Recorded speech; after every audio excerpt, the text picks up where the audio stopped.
ಮಾತಾಡುವಂತ ಸಮಯ. ಸರ್ ಹೇಗಿದ್ದೀರಿ ಸರ್? ಚೆನ್ನಾಗಿದ್ದೀನಿ ಅಭಿಷೇಕ್ ಅವರೇ. ನನಗೆ ಬಹಳ ಸಂತೋಷ ಆಗ್ತಾ ಇದೆ ಇವತ್ತಿನ ದಿನ.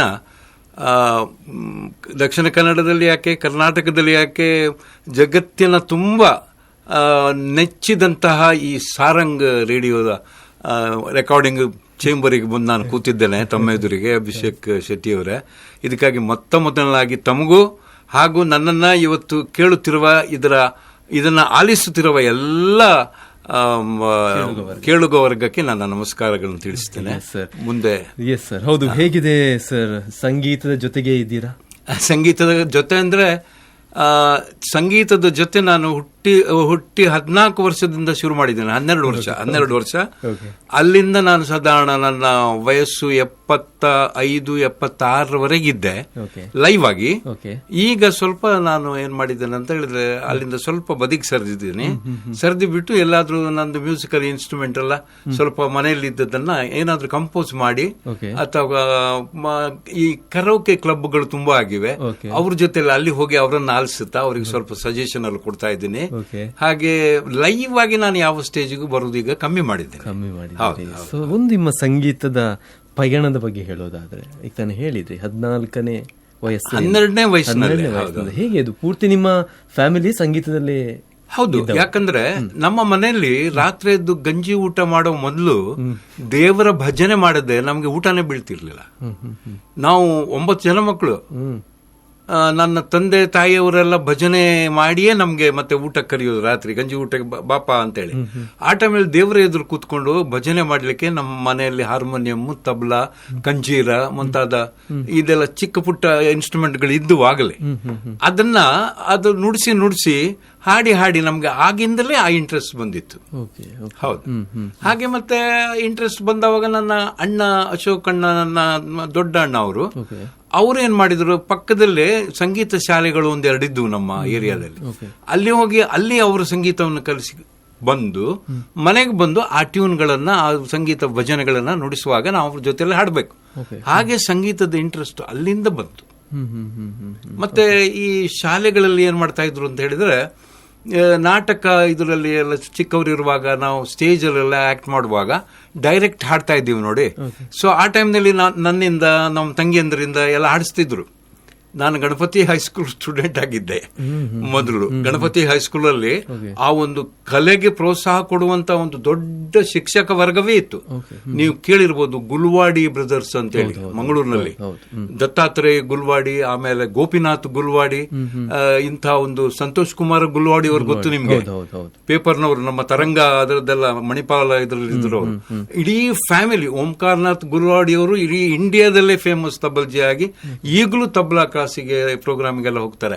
ಅವ್ರ ಜೊತೆ ನಾವು ಸೇರಿಕೊಂಡು ನಮ್ಗೆ ತುಂಬಾ ಮ್ಯೂಸಿಕ್ ಇಂಟ್ರೆಸ್ಟ್ ಬಂದು ಆಮೇಲೆ ನಾವು ಕ್ಲಾಸಿಕಲ್ ಎಲ್ಲ ಶುರು ಮಾಡಿದ್ವಿ, ಸ್ವಲ್ಪ ಕಲೀಲಿಕ್ಕೆ, ತಬಲಾ ಕಲೀಲಿಕ್ಕೆ. ಹಾಗೆ ಆ ಇಂಟ್ರೆಸ್ಟ್ ಆ ವಯಸ್ಸಿಂದಲೇ ಬಂದಿತ್ತು.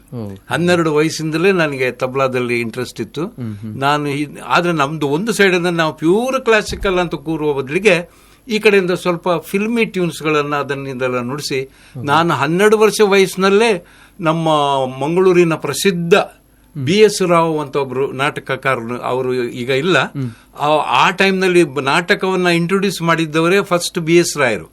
ಅದೇ ನಾಟಕದಲ್ಲಿ ನಮ್ಮ ಮಂಗಳೂರಿನ ನಾಟಕ ಬ್ರಹ್ಮ KN ಟೈಲರ್ ಅವರೆಲ್ಲ ಆಕ್ಟ್ ಮಾಡೋ ಟೈಮ್ನಲ್ಲಿ 12 ವರ್ಷ ವಯಸ್ಸಲ್ಲಿ ನಾನು ಆಗ ಕಾಡುಬಿಟ್ಲು ಹೈಸ್ಕೂಲ್ನಲ್ಲಿ ನಾಟಕ ಆಗುದು, ಬೇರೆ ಯಾವ ಸ್ಟೇಜು ಇಲ್ಲ ಮಂಗಳೂರಲ್ಲಿ.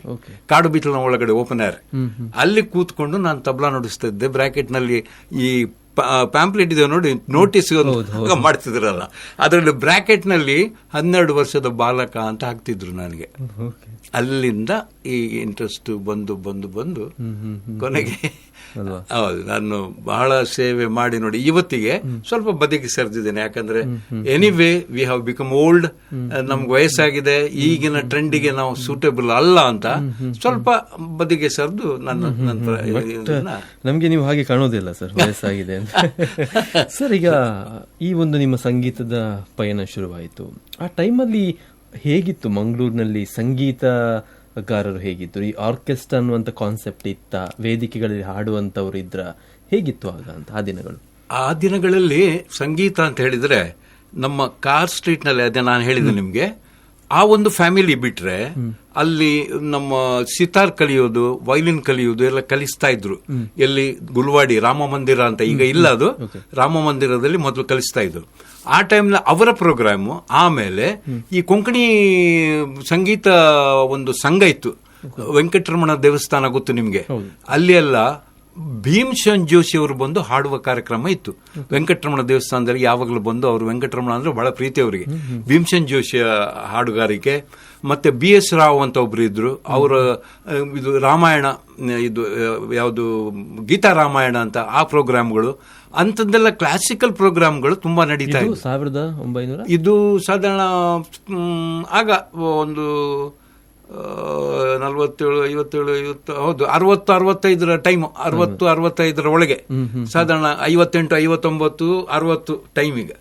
ನಾನು SSLC ಇರುವಾಗ 62 ನನಗೆ, ಅಂದ್ರೆ 1962 SLC ಆಗಿದ್ದು. ಆ ಟೈಮ್ನಲ್ಲೆಲ್ಲ ಭೀಮ್ಸೇನ್ ಜೋಶಿ ಕಾರ್ಯಕ್ರಮ ಎಲ್ಲ ನಾನು ಕೇಳಿದ್ದೇನೆ. ಅವರ ಕಾರ್ಯಕ್ರಮ ಬಹಳ ಫೇಮಸ್. ಇಲ್ಲಿ ಕ್ಲಾಸಿಕಲ್ ಬಿಟ್ಟರೆ ಬೇರೆ ಕಾರ್ಯಕ್ರಮಗಳು ನೋಡಿದ್ದು ಕಡಿಮೆ. ಆಮೇಲೆ ಮಧ್ಯದಲ್ಲಿ ಏನಾಯ್ತು, ಸ್ವಲ್ಪ ಸಮಯ ಆದ್ಮೇಲೆ ಈ ಫಿಲ್ಮ್ ಲ್ಯಾಂಡ್ನವರೆಲ್ಲ ಆರ್ಕೆಸ್ಟ್ರಾ ಅಂತ ತಗೊಂಡು ಬಂದಿಲ್ಲಿ ಗಣಪತಿ ಹೈಸ್ಕೂಲ್ ಆಗ ಸ್ಟೇಜ್, ಆಗ ಮೊಹಮ್ಮದ್ ರಫಿ ನೈಟ್ ಅಂತ ಆಯ್ತು. ನೈಟ್ ಅಂತ ಮಾಡ್ತಾ ಇರ್ಲಿಲ್ಲ ಅವರು, ಮೊಹಮ್ಮದ್ ರಫಿ ಅವರ ಆರ್ಕೆಸ್ಟ್ರಾ. ಆಮೇಲೆ ಮುಖೇಶ್ ಸೌಮ್ಯ ಬಂದ್ರು, ಆಮೇಲೆ ತಲತ್ ಮಹಮೂದ್ ಬಂದ್ರು. ಸೊ ಕೆಲವೆಲ್ಲ ಸಿಂಗರ್ಸ್ ಇಲ್ಲಿ ಬಂದ್ಬಿಟ್ಟು ಕಾರ್ಯಕ್ರಮ ಕೊಡುವಾಗ ಮಂಗಳೂರಿನ ಜನತೆಗೆ ಆ ಫಿಲ್ಮ್ ಲೈನ್ ನಲ್ಲಿ ಹಾಡುವಂತ ಹಾಡುಗಳನ್ನ ಕೇಳಿ ಬಹಳ ಸಂತೋಷ ಪಟ್ರು ಜನ. ಮೊಹಮ್ಮದ್ ರಫಿ ಬಂದಿದ್ದಾರೆ ಇಲ್ಲಿವರೆಗೆ. ಅಂದ್ರೆ ಅಭಿಷೇಕ್ ರವರೇ, ಮೊಹಮ್ಮದ್ ರಫಿ ಅವರು ಇಲ್ಲಿಗೆ ಬಂದವಾಗ ಇಲ್ಲಿ ಗಾರ್ಡನ್ ಹೋಟೆಲ್ ಅಲ್ಲಿ, ಬಸ್ ಸ್ಟ್ಯಾಂಡ್ ಅಲ್ಲಿ ಗಾರ್ಡನ್ ಹೋಟೆಲ್ ಅಂತ ಇತ್ತು ಮೊದಲು.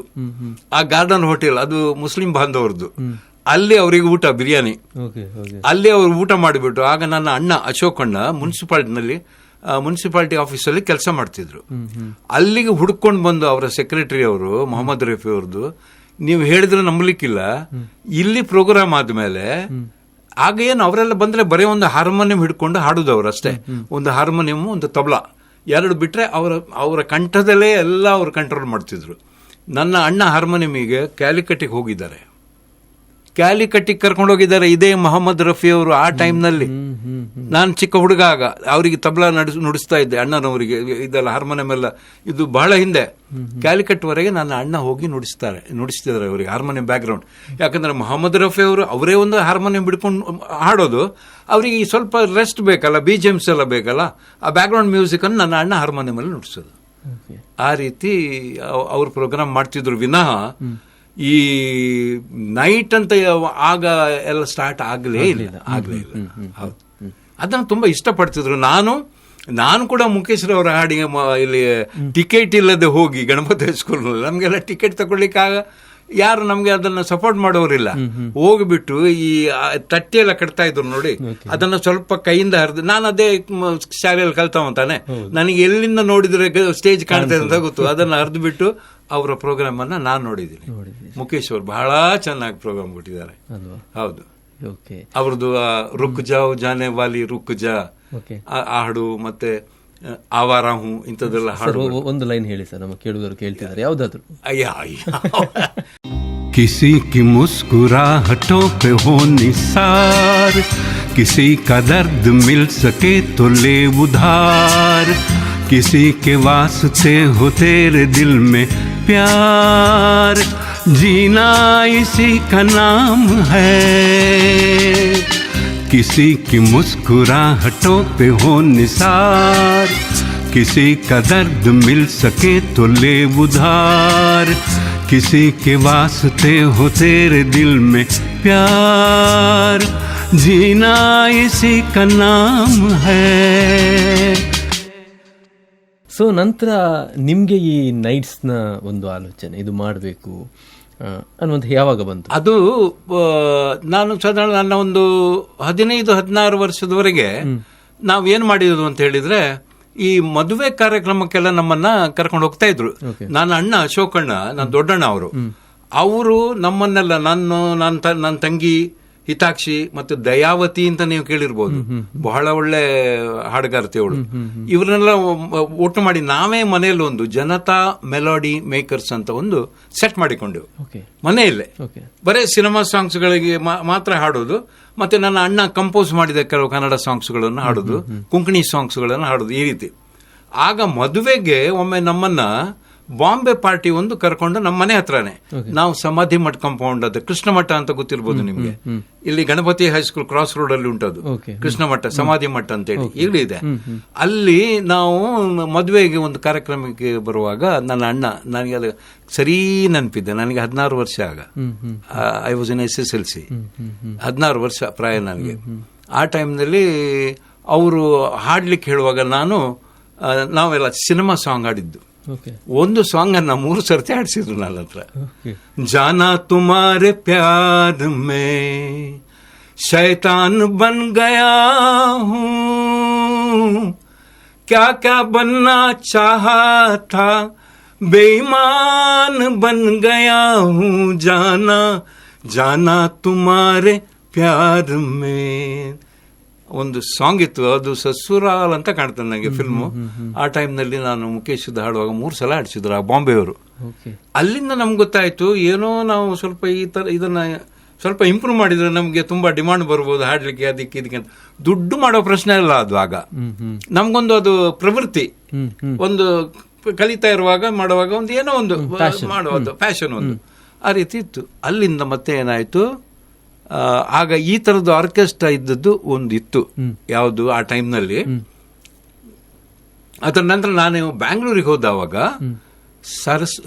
ಸರಸ್ವತಿ ಆರ್ಕೆಸ್ಟ್ರಾ ಅಂತ ಇತ್ತು ಬ್ಯಾಂಗ್ಳೂರಿನಲ್ಲಿ. ಅವರು ಈ ಪಾರ್ಕ್ಗಳಲ್ಲೆಲ್ಲ ಪ್ರೋಗ್ರಾಮ್ ಕೊಡ್ತಾ ಇದ್ರು ಸ್ವಾಮಿ, ಬಹಳ ಚೆನ್ನಾಗಿತ್ತು ಅಭಿಷೇಕ್ ಅವರೇ, ಬಹಳ ಚೆನ್ನಾಗಿ. ಆದ್ರೆ ಅವ್ರು ಏನ್ ಮಾಡ್ತಿದ್ರು, ಈ ದೇವಾನಂದ್ ಸಿನಿಮಾಗಳ ಎಲ್ಲ ಕಾಲ, ಖೋಯಾ ಖೋಯಾ ಚಾಂದ್ ಎಲ್ಲ ನೀವು ಕೇಳಿರ್ಬೋದು, ಖುಲಾ ಆಸ್ಮಾ ಅಂತೇಳಿ ಹಾಡುಗಳೆಲ್ಲ ಅದರೆಲ್ಲ ಹಾಡ್ತಿದ್ರು, ಬಹಳ ಚೆನ್ನಾಗಿ ಹಾಡ್ತಿದ್ರು ಬೆಂಗಳೂರಿನ ಆರ್ಟಿಸ್ಟ್ಗಳು ಕೂಡ. ಸರಸ್ವತಿ ಆರ್ಕೆಸ್ಟ್ರಾ ಅಂತ, ಸರಸ್ವಾಣಿ ಆರ್ಕೆಸ್ಟ್ರಾ ಅಂತ ಅವರು ಕೂತ್ಕೊಂಡು ಅಲ್ಲಿ ಮಂತ್ರಿ ಮಾಲ್ನ ಎದುರಿಗೆ ಪಾರ್ಕಲ್ಲಿ, ಈಗಲೂ ಪಾರ್ಕ್ ಇದೆ ಅದು, ಅಲ್ಲಿ ಹಾಡ್ತಾ ಇರುವಾಗ ನಾನು ನೋಡಿದ್ದೆ ನಿಂತ್ಕೊಂಡು ಹೊರಗಡೆ. ಅವರು ಕೂತ್ಕೊಂಡು ಹಾಡ್ತಾ ಇದ್ರು, ಎಲ್ಲ ಕೂರೋದು, ಎಲ್ಲ ಮ್ಯೂಸಿಕ್ ಇನ್ಸ್ಟ್ರೂಮೆಂಟ್ಸ್, ಗಿಟಾರು, ಇದು ನಮ್ಮ ಬಾಕ್ಸ್ ಗಿಟಾರು, ಆಮೇಲೆ ಮ್ಯಾಂಡಲಿನ್, ಹಾರ್ಮೋನಿಯಂ, ಈ ತರದೆಲ್ಲ ಇತ್ತು. ಅವರು ನಿಂತುಕೊಂಡು ಹಾಡ್ತಾ ಇರಲಿಲ್ಲ, ಕೂತ್ಕೊಂಡು ಹಾಡೋದು. ಅದನ್ನೆಲ್ಲ ನನ್ನ ತಲೆಯಲ್ಲಿ ಇತ್ತು, ಆರ್ಕೆಸ್ಟ್ರಾ ಮಾಡಿದರೆ ಸ್ವಲ್ಪ ಈ ತರ ಫೇಮಸ್ ಆಗ್ಬೋದು ಅಂತ. ಒಂದು ಕಡೆಗೆ ಬಂದ್ಬಿಟ್ಟು ಏನ್ ಮಾಡಿದ್ವಿ ನಾವು, ಈ ಆರ್ಕೆಸ್ಟ್ರಾ ಇಲ್ಲಿ ಇತ್ತಾಗ ನಿಮ್ಗೆ ಗೊತ್ತಿರಬಹುದು, ಮರ್ಕರಾ ಹಿಲ್ ಆರ್ಕೆಸ್ಟ್ರಾ ಅಂತ ಇತ್ತು. ಹೌದು, ಮರ್ಕರಾ ಹಿಲ್ ಅಲ್ಲಿ ನಮ್ಮ ಸೈಂಟ್ ಆಗ್ನೆಸ್ ಕಾಲೇಜಿನ ಬ್ಯಾಕ್ ಸೈಡ್, ಅಲ್ಲಿ ವಿನ್ಸೆಂಟ್ ಸಿಲ್ವರ್, ಜಾನ್ ಮಂಜೇರ್ಸ್ ಅಂತೆಲ್ಲ ಒಳ್ಳೆ ಆರ್ಟಿಸ್ಟ್ಗಳಿದ್ರು. ನೀವು ಇನ್ನೊಂದು ನೀವು ಕೇಳಿದ್ರು, ನಿಮ್ಮ ಹಿರಿಯವರೆಲ್ಲ ಕೇಳಿದ್ದಾರೆ, ಡೆನ್ಸಿಲ್ ಕರ್ಕಡ ಅಂತ ಇದ್ರು, ಅವರೆಲ್ಲ ಒಳ್ಳೆ ಆರ್ಟಿಸ್ಟ್ಗಳು. ಅವರು ಅಲ್ಲಿ ಮಿಷನ್ ಚರ್ಚ್ ಅಲ್ಲೆಲ್ಲ ಕ್ವಾಯರಿಗೆ ಅದಕ್ಕಿದೆಲ್ಲ ಡೆನ್ಸಿಲ್ ಅಂತ ಬಹಳ ಫೇಮಸ್ ಅವರು. ಅವರಿದ್ರು, ಈ ವಿನ್ಸೆಂಟ್, ಈ ಜಾನ್ ಮಂಜೇರ್ಸ್, ಇವರೆಲ್ಲ ಆರ್ಕೆಸ್ಟ್ರಾ ಎಲ್ಲಿ ಮಾಡ್ತಿದ್ರು ಅಂದ್ರೆ KMC ಯಲ್ಲಿ ಗಣೇಶ ಚತುರ್ಥಿಗೆ ಆರ್ಕೆಸ್ಟ್ರಾ ಮಾಡಿ KMC ಸಿಂಗರ್ಸ್ ಮಾತ್ರ ಹಾಡುವಾಗ ಅವರೆಲ್ಲ ಮಾಡ್ತಿದ್ರು. ಮತ್ತೆ ಈ ತರ ಕ್ವಾಯರ್ಗಳನ್ನೆಲ್ಲ ಮಾಡಿ ಅವ್ರದ್ದು ಆರ್ಕೆಸ್ಟ್ರಾ ಇತ್ತು. ಅದು ಅವರು ಕೂಡ ಹಾಗೆ ಕೂತ್ಕೊಂಡೇ ನುಡಿಸೋದು, ಕೂತ್ಕೊಂಡೇ ಹಾಡ್ದು, ಎಲ್ಲ ಚೇರ್ ಹಾಕಿ ಕೂರುದು ನೋಡಿ. ಅವರು ಒಂದ್ಸಲ ನೋಡಿ ನಮ್ಮನ್ನ ಕರೆದು, ನೀವು ನಮ್ಮ ಜೊತೆ ಜಾಯ್ನ್ ಆಗಿ ನಾವು ಇಬ್ರು ಒಟ್ಟಿಗೆ ಪ್ರೋಗ್ರಾಮ್ ಕೊಡುವ ಅಂತ. ಈ ಅಶೋಕ್ ಚರಣ್ ಅಂತ ನಾವೇನ್ ಮಾಡಿದ್ದೇವೆ ನೋಡಿ, ಅದರ ಮೊದಲು ಜನತಾ ಮೆಲೋಡಿ ಮೇಕರ್ಸ್ ಇತ್ತು ನೋಡಿ, ಅದನ್ನ ಇವ್ರ ಜೊತೆ ಮಾಡಿಬಿಟ್ಟು ಒಟ್ಟಿಗೆ ಮಾಡುವ ಅಂತೇಳಿ ನಾವು ಶುರು ಮಾಡಿದ್ದು. ಆ ಟೈಮ್ನಲ್ಲಿ ನಾವೇನ್ ಮಾಡಿದ್ವು, ಅಶೋಕ್ ಚರಣ್ಸ್ ಅವರ್ ಅಂತ ಶುರು ಮಾಡಿದ್ದು. 1 ಗಂಟೆ, 3 ಗಂಟೆ ಸ್ಟೇಜಲ್ಲಿ ವೇದಿಕೆ ಮೇಲೆ ಕುಣಿದಾಡ್ಲಿಕ್ಕಿಲ್ಲ, ಬರೇ 1 ಗಂಟೆ ಕಾರ್ಯಕ್ರಮ ಅಶೋಕ್ ಚರಣ್ ಅವರ್. ಅದಾದ ನಂತರ ಮಧ್ಯೆ ಡ್ಯಾನ್ಸೋ, ಬಯಲಾಟನೋ, ಯಕ್ಷಗಾನನೋ ಅಥವಾ ನಾಟಕನೋ. ಆಮೇಲೆ ನಮ್ದು ಮೊದಲು ಪ್ರೋಗ್ರಾಮ್ ಮಾಡಬೇಕು, ಜನ ಸೇರ್ಬೇಕು ಅಂತ. ಆ ತರ ಸ್ಟಾರ್ಟ್ ಮಾಡಿದ್ದು ನಾವು. ಅದನ್ನ ಮತ್ತೆ ಏನಾಯ್ತು, 1970ರಲ್ಲಿ ಉಡುಪಿಯಲ್ಲಿ ಕಿಶೋರ್ ಕುಮಾರ್ ನೈಟ್ ಅಂತಲೇ ಆಯ್ತು. ಅದಕ್ಕೆ ನೈಟ್ ಅಂತಲೇ ಹಾಕಿದ್ರು ಅವರು, NITE spelling, Kishore Kumar's night. ಅದೇನು ಅಂತ ನೋಡುವ ಅಂತ ನಾವು ಹೋಗಿದ್ದು ಉಡುಪಿ. ಅಲ್ಲಿ ಬೋರ್ಡ್ ಹೈಸ್ಕೂಲ್ ಉಡುಪಿಯಲ್ಲಿ ಮಾಡಿದ್ರು, ಬಹಳ ಚೆನ್ನಾಗಿ ಮಾಡಿದ್ರು ಕಿಶೋರ್ ಕುಮಾರ್ ಮತ್ತೆ ಸುಲಕ್ಷಣಾ ಪಂಡಿತ್. ಆಮೇಲೆ ಅವ್ರ ಜೊತೆಗೆ ಒಂದು ಅಕಾರ್ಡಿಯನ್, ಒಂದು ಎಲೆಕ್ಟ್ರಿಕ್ ಗಿಟಾರು, ಮತ್ತೊಬ್ಬ ನಿಮ್ ತರ ತಾವ್ ಹೇಗೆ ಅನೌನ್ಸ್ಮೆಂಟ್ ಎಲ್ಲ ಮಾಡ್ತೀವಿ ನೋಡಿ, ಅದೇ ರೀತಿ ಒಬ್ಬ ಮಾಸ್ಟರ್ ಇದು ಅನೌನ್ಸರ್ ಅಲ್ಲಿ, ಆಮೇಲೆ ಮಧ್ಯದಲ್ಲಿ ಮಿಮಿಕ್ರಿ, ಮಧ್ಯದಲ್ಲಿ ಒಂದೆರಡು ಡ್ಯಾನ್ಸಸ್, ಈ ರೀತಿ ಎಲ್ಲ ಅವ್ರು ಕಂಡಕ್ಟ್ ಮಾಡಿ 3-3.5 ಗಂಟೆ ಶೋ ಬಹಳ ಚೆನ್ನಾಗಿ ಕೊಟ್ರು ಅಭಿಷೇಕ್ ಅವರೇ. ಆ ಟೈಮ್ನಲ್ಲಿ ನಾನೊಂದು ಐಡಿಯಾ ಮಾಡಿದೆ, ಇದೇ ರೀತಿ ನಾವ್ಯಾಕೆ ಒಂದು ಕಾರ್ಯಕ್ರಮ ಮಾಡಬಾರ್ದು, ನಿಂತುಕೊಂಡು ಹಾಡುವಂಥದ್ದು ಅಂತೇಳಿ ನಾವು ಬಂದ್ಬಿಟ್ಟು 1970ರಲ್ಲಿ ಎಲ್ಲ ಆರ್ಕೆಸ್ಟ್ರಾ ಯಾರ್ಯಾರು ಇಲ್ಲಿ ಟಾಪ್, ಆಗ ನಮ್ಮ ಜೊತೆ ಅವರಿದ್ರು, ಯಾರು ಮರ್ಕರಾಯಿಲ್ ಆರ್ಕೆಸ್ಟ್ರಾ ಅವರು ನಮ್ಮ ಜೊತೆಗೆ ಸೇರಿದ್ರು. ಅವರು ನಮ್ಮನ್ನು ಕರೆದು ನಾವು ಅವ್ರ ಜೊತೆ ಸೇರಿದ್ದು. ಆ ನಂತರ ನಾವು ಅವರಲ್ಲಿ ಒಳ್ಳೆ ವಯಲಿನಿಸ್ಟ್, ಒಳ್ಳೆ ಗಿಟಾರಿಸ್ಟ್, ಒಳ್ಳೆ ಬೇಸ್, ಒಳ್ಳೆ ಡ್ರಮ್ಮರ್ಸ್ ಎಲ್ಲ ಇದ್ರು. ಅವರನ್ನಲ್ಲಿ ಹಿಡ್ಕೊಂಡು ನಾವು ಫಸ್ಟ್ ಅಶೋಕ್ ಚರಣ್ ನೈಟ್ ಅಂತಲೇ ಹೆಸರಿಡಿ ಅಂತ ನನಗೆ ನಮ್ಮ ವಿನ್ಸೆಂಟ್ ಸಿಲ್ವರ್ ಇಲ್ಲ, ಅವರು ನನ್ನ ವೆಸ್ಟರ್ನ್ ಗುರುಗಳು ಅವರೆಲ್ಲ. ವೆಸ್ಟರ್ನ್ ಮ್ಯೂಸಿಕ್ ನೊಟೇಷನ್ ಬರೀಲಿಕ್ಕೆ ಮತ್ತು ಮ್ಯಾಂಡಲಿನ್ನು, ನಾನು ಗಿಟಾರ್ ಕಲ್ತಿದ್ದು ಕಾರ್ಡ್ಸ್ ಎಲ್ಲ ಅವರ ಹತ್ರನೇ. ನನ್ನ ಗುರು ಅವರು. ಪಾಪ ಅವ್ರೀಗ ಇಲ್ಲ, ಯಾರೂ ಇಲ್ಲ, ಒಬ್ಬರೇನೇ ಇರಬೇಕು. ಅವ್ರು ಹೇಳಿದ್ರು, ಏನಿಲ್ಲ ಚರಣ್, ನೀವೇನೆ ನಿಮ್ಮ ಹೆಸರಿನಲ್ಲೇ ಆಗಬೇಕು, ನಮ್ಮ ಹೆಸರು ಬೇಡ ಈಗ ಅಂತೇಳಿ. ಆ ನಂತರ ನಾನು ಶುರು ಮಾಡಿದ್ದು ನೋಡಿ 1970ರಲ್ಲಿ ಫಸ್ಟ್ ಪ್ರೋಗ್ರಾಮ್ ಮಾಡಿಸಿದವ್ರು ನಂದು ಬೈಲೂರು ಕ್ಲಬ್ ಉಡುಪಿಯವರು. ಹೌದು, ಫಸ್ಟ್ ಪ್ರೋಗ್ರಾಮ್. ಆಗ ನಮ್ದು ಟೋಟಲ್ ವಿತ್ ಸಿಂಗರ್ಸ್ 30 ಜನ ಸಿಂಗರ್ಸ್ ನೋಡಿ, ಟೋಟಲ್ 30 ಜನ ಆರ್ಕೆಸ್ಟ್ರಾದವ್ರು. ಅದರಲ್ಲಿ 5-6 ಒಂದೊಂದು ವಾಯ್ಸಿಗೆ ಒಬ್ಬೊಬ್ಬ ಸಿಂಗರ್. ಮೊಹಮ್ಮದ್ ರಫೀ ಒಬ್ಬ, ಮುಖೇಶ್ ಒಬ್ಬ, ಆಗ PB ಶ್ರೀನಿವಾಸ್ ಇದ್ರು. ಆ ಟೈಮ್ನಲ್ಲೆಲ್ಲ ಕನ್ನಡ ಸಾಂಗ್ಗಳು ಸ್ವಲ್ಪ ಕಡಿಮೆ, ಬಟ್ ಇತ್ತು, ಇಲ್ಲ ಅಂತ ಹೇಳುವುದಿಲ್ಲ ನಾನು. ಅವರು ಮತ್ತೆ ಮನ್ನಾಡೆಗೆ ಒಬ್ಬ, ಈ ರೀತಿ ಒಂದೊಂದಕ್ಕೆ ಒಂದೊಂದು ಸಿಂಗರ್. 3 ಗಂಟೆ ಫಂಕ್ಷನ್, ಮಿಮಿಕ್ರಿಗಳು, ಆಮೇಲೆ ಡ್ಯಾನ್ಸ್ ಗಿನ್ಸ್ ನಾವೇ ಮಾಡೋದು. ಸ್ಟೇಜ್ ನಲ್ಲಿ ಮೈಕ್ ಇಟ್ಕೊಂಡು ಉದ್ದ ವಯಲ್ ಹಾಕಿಬಿಟ್ಟು ಕೆಳಗೆ, ಸ್ಟೇಜಿಂದ ಕೆಳಗೆ ಬರೋದು, ಮೇಲೆ ಹೋಗೋದು, ಈ ರೀತಿ ಎಲ್ಲ ಮಾಡಿ ಶೋ ಮಾಡಿಬಿಟ್ಟು ಸಕ್ಸಸ್ ಮಾಡಿಕೊಡ್ತಾ ಇದ್ವಿ. ಆಗ ಎಷ್ಟಿತ್ತು ಸರ್? ಆಗ ನಮ್ಮ ರೆಮ್ಯುನರೇಷನ್ ನೀವು ಹೇಳಿದ್ರೆ ನಂಬಲಿಕ್ಕಿಲ್ಲ. ಟೋಟಲ್ ನಮಗೆ ರೆಮ್ಯುನರೇಷನ್ ಒಂದು ಆರ್ಕೆಸ್ಟ್ರಾಕ್ಕೆ 400 ರೂಪಾಯಿ, 400 rupees. 30 ಜನ 400 rupees, that too with the sound system. ನಮ್ಗೆ ಆಗ sound system Don Bosco hall ನಲ್ಲಿ ಯಾರು ಹಾಕ್ತಾ ಇದ್ರು ನೋಡಿ, ಅವರೇ ಸೌಂಡ್ ಮಾಡ್ತಿದ್ರು. ಜಮ್ ಅಂಡ್ ಕೋ ಅಂತೇಳಿ ಆಗ ಬಹಳ ಫೇಮಸ್, ಅವ್ರು ಬಹಳ ಒಳ್ಳೆಯವರು. ಜಮ್ ಅಂಡ್ ಕೋ ಅವ್ರು ನಮ್ಗೆ ಸೌಂಡ್, ಅವರ ಸೌಂಡು 4 ಕಾರಲ್ಲಿ ಹೋಗುದು. ನಾವು ಉಡುಪಿಗೆ ಹೋಗುವಾಗ ನಮ್ಮ ಕಾಂಟ್ರಾಕ್ಟ್ 600 ರೂಪಾಯಿ. ಅಂದ್ರೆ ಹೊರಗಿನವರು ಕಾರಿಗೆ ಹೋಗ್ಬೇಕಲ್ಲ, 200 ರೂಪಾಯಿ ಜಾಸ್ತಿ. 600 ರೂಪಾಯಲ್ಲಿ ಉಡುಪಿಯಲ್ಲಿ ಪ್ರೋಗ್ರಾಮ್, 4 ಕಾರ್ ಫುಲ್ಲು. ಅದ್ರಲ್ಲಿ ಮೇಲೆ ಎಲ್ಲ ನಮ್ದು ಕೆಲವೆಲ್ಲ ಡ್ರಮ್ಸ್ ಅದೆಲ್ಲ ಒಂದೊಂದು ಕಾರಲ್ಲಿ, ಒಂದು ಸೌಂಡ್ ಸಿಸ್ಟಮ್ ಎಲ್ಲ ಕಾರಲ್ಲಿ ಹಾಕಿ ಉಡುಪಿಯಲ್ಲಿ ಪ್ರೋಗ್ರಾಮ್ ಆಗಿ ದೂರಕ್ಕೆಲ್ಲ ಹಂಗೆ ಹೋಗೋದು ನಾವು. ಅಶೋಕ್ ಚರಣ್ ನೈಟ್ ಅಂತ ಮಾಡಿ. ಯಾರಾದರೂ ನಂಬಬಹುದಾ? ಯಾಕಂದ್ರೆ ನಮಗೆಲ್ಲ ಜಾಬ್ ಇತ್ತು ನೋಡಿ, ನಾವು ದುಡ್ಡಿನ ಹಿಂದೆ ಹೋಗಿಲ್ಲ. ನಮ್ಮ ಕಾರ್ಯ, ನಮ್ಮ ಆಟಿಟ್ಯೂಡ್ ಏನು, ಪ್ರೋಗ್ರಾಮ್ ಚೆನ್ನಾಗಿ ಮಾಡೋದು ಅಷ್ಟೇ. ಒಳ್ಳೆ ರಿಹರ್ಸಲ್ ಮಾಡೋದು ಮನೇಲಿ ಕೂತು. ಎಲ್ರಿಗೂ ಮನೆಯಲ್ಲೇ ಒಂದು ಪ್ರೋಗ್ರಾಮ್ ಆಗಬೇಕಾದ್ರೆ ಸಾಧಾರಣ 1 ತಿಂಗಳು ರಿಹರ್ಸಲ್ ನಮ್ಮದು. 1 ತಿಂಗಳು ರಿಹರ್ಸಲ್ ನಲ್ಲಿ ಆ ಪ್ರೋಗ್ರಾಮ್ಗಳು ಹಿಂದೆ 1 ವಾರಕ್ಕೆ 15 ದಿವಸಕ್ಕೆ ಈ ತರ ಪ್ರೋಗ್ರಾಮ್ ಕೊಡೋದು ನಾವು. ಆಗಲೂ ಮಧ್ಯದಲ್ಲಿ 1-2-3 ಸಲ ಸೇರಿ ಸಾಂಗ್ ಚೇಂಜ್ ಆದ್ರೆ ಅದನ್ನ ಪ್ರಾಕ್ಟೀಸ್ ಮಾಡಿ ಮನೆಯಲ್ಲಿ.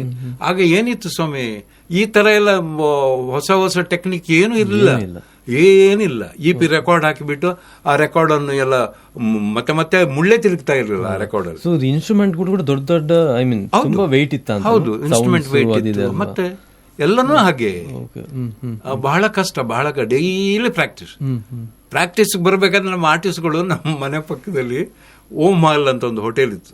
ಅಲ್ಲಿ ಹೋಟೆಲಿಗೆ ಹೋಗಿ ಅವ್ರು ತಿಂಡಿ ತಿಂದು ಟೀ ಕುಡಿದು ಪ್ರಾಕ್ಟೀಸಿಗೆ ಬರೋದು. 6:30-7 ಆಗುವಾಗ ಪ್ರಾಕ್ಟೀಸ್ ಸ್ಟಾರ್ಟ್ ಆಗ್ತಿತ್ತು. 8:30-9 ಗಂಟೆ ತನಕ ರಿಹರ್ಸಲ್ಸ್. ಸೊ ಆ ಟೈಮಲ್ಲಿ ಅಶೋಕ್ ಚರಣ್ ನೈಟ್ ಹೇಳಿದ್ರೆ ಒಂದು ಜನಪ್ರಿಯತೆ, ಒಂದು ಪೀಕ್ ಅಲ್ಲಿ ಇದ್ದಂತ ಟೈಮ್. ಖಂಡಿತವಾಗಿಯೂ ಜನರು ತುಂಬಾ ಲೈಕ್ ಮಾಡಿದ್ರು. ಅದಕ್ಕೆ ಕಾರಣ ನಮ್ಮ ಮ್ಯೂಸಿಕ್ ನಲ್ಲಿ ನಮ್ಮ ತನ್ಮಯತೆ, ನಾವು ಮಾಡುವಂತ ಪ್ರಾಕ್ಟೀಸ್ಗಳು. ನಮ್ಮ ಮನೆ ಹತ್ರ ಜನ ಸೇರ್ತಿದ್ರು ಅಭಿಷೇಕ್ ಅವರೇ. ನಾವು ಡೈಲಿ ಪ್ರಾಕ್ಟೀಸ್ ಮಾಡುವಾಗ ಈ ನೈಟಿಗೆ ಹತ್ರ ಆಗುವಾಗ ಇಲೆಕ್ಟ್ರಿಕಲ್ ಆಂಪ್ಲಿಫಿಕೇಶನ್ ಎಲ್ಲ ಮಾಡಿ, ಗಿಟಾರ್ ಎಲ್ಲ, ಇವನ್ ಮೈಕ್ ಹಾಕಿ ಕೂಡ ಪ್ರಾಕ್ಟೀಸ್ ಮಾಡ್ತಿದ್ವಿ ನಾವು ಡೈಲಿ ಎಲ್ಲ. ಅದು ಹತ್ರ ಆಗುವಾಗ ಬಿದ್ದು ಮೈಕ್. ಮತ್ತೆ ನಮ್ಮ ಸ್ಟೇಜ್ ಶೋ ನಾಳೆ ಅಂತ ಆದ್ರೆ ಅದರ ಮೊದಲನೇ ದಿನ ಗಣಪತಿ ಹೈಸ್ಕೂಲ್ ವೇದಿಕೆ ಮೇಲೆ ನಮ್ಗೆ ಫ್ರೀ ಆಗಿ ಕೊಡ್ತಾ ಇದ್ರು. ಗಣಪತಿ ಹೈಸ್ಕೂಲ್ ವೇದಿಕೆ ಅಲ್ಲಿ ಪ್ರಾಕ್ಟೀಸ್ ಮಾಡ್ಲಿಕ್ಕೆ. ಆ ಟೈಮ್ನಲ್ಲಿ ನಮ್ದು ಮಿನಿ ನೈಟೇ ಅದು. ನಾವು ಫುಲ್ ಸಾಂಗ್ ಆಡ್ತಾ ಇರಲಿಲ್ಲ. ಒಂದು ಬ್ಯಾಕ್ಗ್ರೌಂಡ್, ಒಂದು ವರ್ಸಸ್ ಮಾಡಿ, ಸೆಕೆಂಡ್ ಬ್ಯಾಕ್ಗ್ರೌಂಡ್ ಮಾಡಿ ಅಲ್ಲಿ ಕ್ಲೋಸ್ ಮಾಡೋದು. ಪ್ರತಿಯೊಂದು ಸಾಂಗ್ ಅನ್ನ ವಿತ್ ಮೈಕ್ ಹಾಡೋದು. ಆಗ ಜನ ಸೇರ್ತಿದ್ರು. ಗಣಪತಿ ಸ್ಟೇಜ್ ಫುಲ್ಲು, ಯಾಕಂದ್ರೆ ನೈಟ್ ತರ ಮಿನಿ ನೈಟ್ ನೋಡಿದಾಗ ಆಗ್ತಿತ್ತು ಅವರಿಗೆ. ಸೊ ನಿಮ್ಮ ಹೆಸರಿನ ಜೊತೆ ಈ ನಿಮ್ಮ ಅಣ್ಣನ ಹೆಸರನ್ನು ಕೂಡ ಸೇರಿಸಿಕೊಂಡು ನಿಮ್ಮ ಟೀಮನ್ನು ಕಟ್ಟಿದ್ರು. ಅಶೋಕ್ ಸರ್, ನಿಮ್ಮ ಮತ್ತು ಅವರೊಂದು ಒಡನಾಟ. ಸೊ ನಮ್ಮ ದೊಡ್ಡಣ್ಣ ಅಂದ್ರೆ ಅವರು ಬಹಳ ಒಳ್ಳೆ ಮನುಷ್ಯ, ದೇವರಿದ್ದಂಗೆ ಅವರು ಚಿಕ್ಕ ವಯಸ್ಸಿನಲ್ಲೇ ನಮ್ಗೆಲ್ಲ ಕಲಿಸಿದ ಅವರೇನೆ ಈ ಹಾರ್ಮೋನಿಯಂ ಮತ್ತು ಬಹಳ ಒಳ್ಳೆ ಲಿರಿಕ್ಸ್ ರೈಟರ್ ಅವರು. ಅವರ ಲಿರಿಕ್ಸ್ ಎಷ್ಟು ಚೆನ್ನಾಗಿ ಬರೀತಾ ಇದ್ರು ಅಂದ್ರೆ ಅವ್ರ ಕೆಲವು ಹಾಡುಗಳು ಇವತ್ತಿಗೂ ನನ್ನ ಹತ್ರ ಇದೆ ಹಾಡುಗಳು. ನೋಡಿ, ಇದೇ ಎಚ್.ಎಂ. ಮಹೇಶ್ ಇದಾರಲ್ಲ, ನಮ್ಮ ಎಚ್.ಎಂ. ಮಹೇಶ್ ಸಂಗೀತ ರೆಕಾರ್ಡಿಂಗ್ ಕಂಪನಿಯವರು ನಮ್ಮ ಮೊದಲ ರೆಕಾರ್ಡ್ ಮಾಡಿದ್ರು ಇಲ್ಲಿ ಮಡ್ರಾಸ್ನಲ್ಲಿ. ಎಚ್.ಎಂ. ಇದ್ರು ಅವರು. ನಿಮ್ಗೆ ಗೊತ್ತಿರಬಹುದು, ಎಚ್.ಎಂ. ಮಹೇಶ್ ರವರು ಇದೇ LSS ಕಾಲೇಜ್ ಸ್ಟೂಡೆಂಟ್, ನಿಮ್ಮ LSS ಕಾಲೇಜ್ ಸ್ಟೂಡೆಂಟ್ ಅವರು. ಅವರನ್ನು ಗುರುತಿಸಿದ್ ನೀವೇ? ಅವರನ್ನ, ಹೌದು. ಅಂದ್ರೆ ಅವರನ್ನ ಗುರುತಿಸಿದಂದ್ರೆ ಅವರ ಫ್ರೆಂಡ್ಶಿಪ್ ಅಷ್ಟು ಒಳ್ಳೇದಿತ್ತು. 67ರಲ್ಲಿ ನನಗೆ ಫ್ರೆಂಡ್ ಆಗಿದ್ರು ಅವರು. ಅವರೇ ನಮ್ಮ ಫಸ್ಟ್ ರೆಕಾರ್ಡ್ ಮಾಡಿಸಿದ್ದು ಇಲ್ಲಿ ಮೆಡ್ರಾಸ್ ಅಲ್ಲಿ HME ಸಂಸ್ಥೆಯಿಂದ ಮಾಡಿದ ನವ್ಯ ಗೀತೆಗಳು ಅಂತೇಳಿ. ನಾನು ಹಾಗೆ BK ಸುಮಿತ್ರಾರವರು ಹಾಡಿದ್ದು. ಇದು 1972ನಲ್ಲಿ. 72 ನಲ್ಲಿ HME ರೆಕಾರ್ಡಿಂಗ್ ಆಫೀಸರ್ ಆಗಿದ್ರು ಇವರು ನಮ್ಮ ಮಹೇಶ್. HM ಮಹೇಶ್ ಅವರ ಹೆಸರು, ಆಕ್ಚುಲ್ ಹೆಸರು ಮಹಾಲಿಂಗ್ ಭಟ್ರು ಅಂತ. ಅವ್ರು HM ಮಹೇಶ್ ಆದದ್ದು ಆಗ ಈ ಸಂಗೀತ ಇದಕ್ಕೆ ಸೇರಿದ ಮೇಲೆ. ಅವ್ರು ನಮ್ಮ ರೆಕಾರ್ಡ್ ಮಾಡಿಸುವಾಗ ನನ್ನ ಅಣ್ಣನೇ ಲಿರಿಕ್ಸ್ ಬರೆದಿದ್ದು.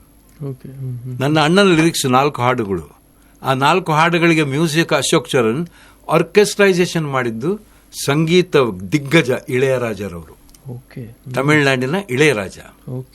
ಅವರ ಹಾಡುಗಳನ್ನು ಕೇಳಿ ರೆಕಾರ್ಡಿಂಗ್ ಮುಗಿಸಿ ಜೆಮಿನಿ ಸ್ಟುಡಿಯೋ ಅಂತ ಇದ್ದದ್ದು ದೊಡ್ಡ ಒಂದು ಮಾಳಿಗೆ, 13ನೇ ಮಾಳಿಗೆ ಮೇಲೆ, MG ರೋಡ್ ಎಂಡ್ ಆಗ್ತದೆ ಅದು.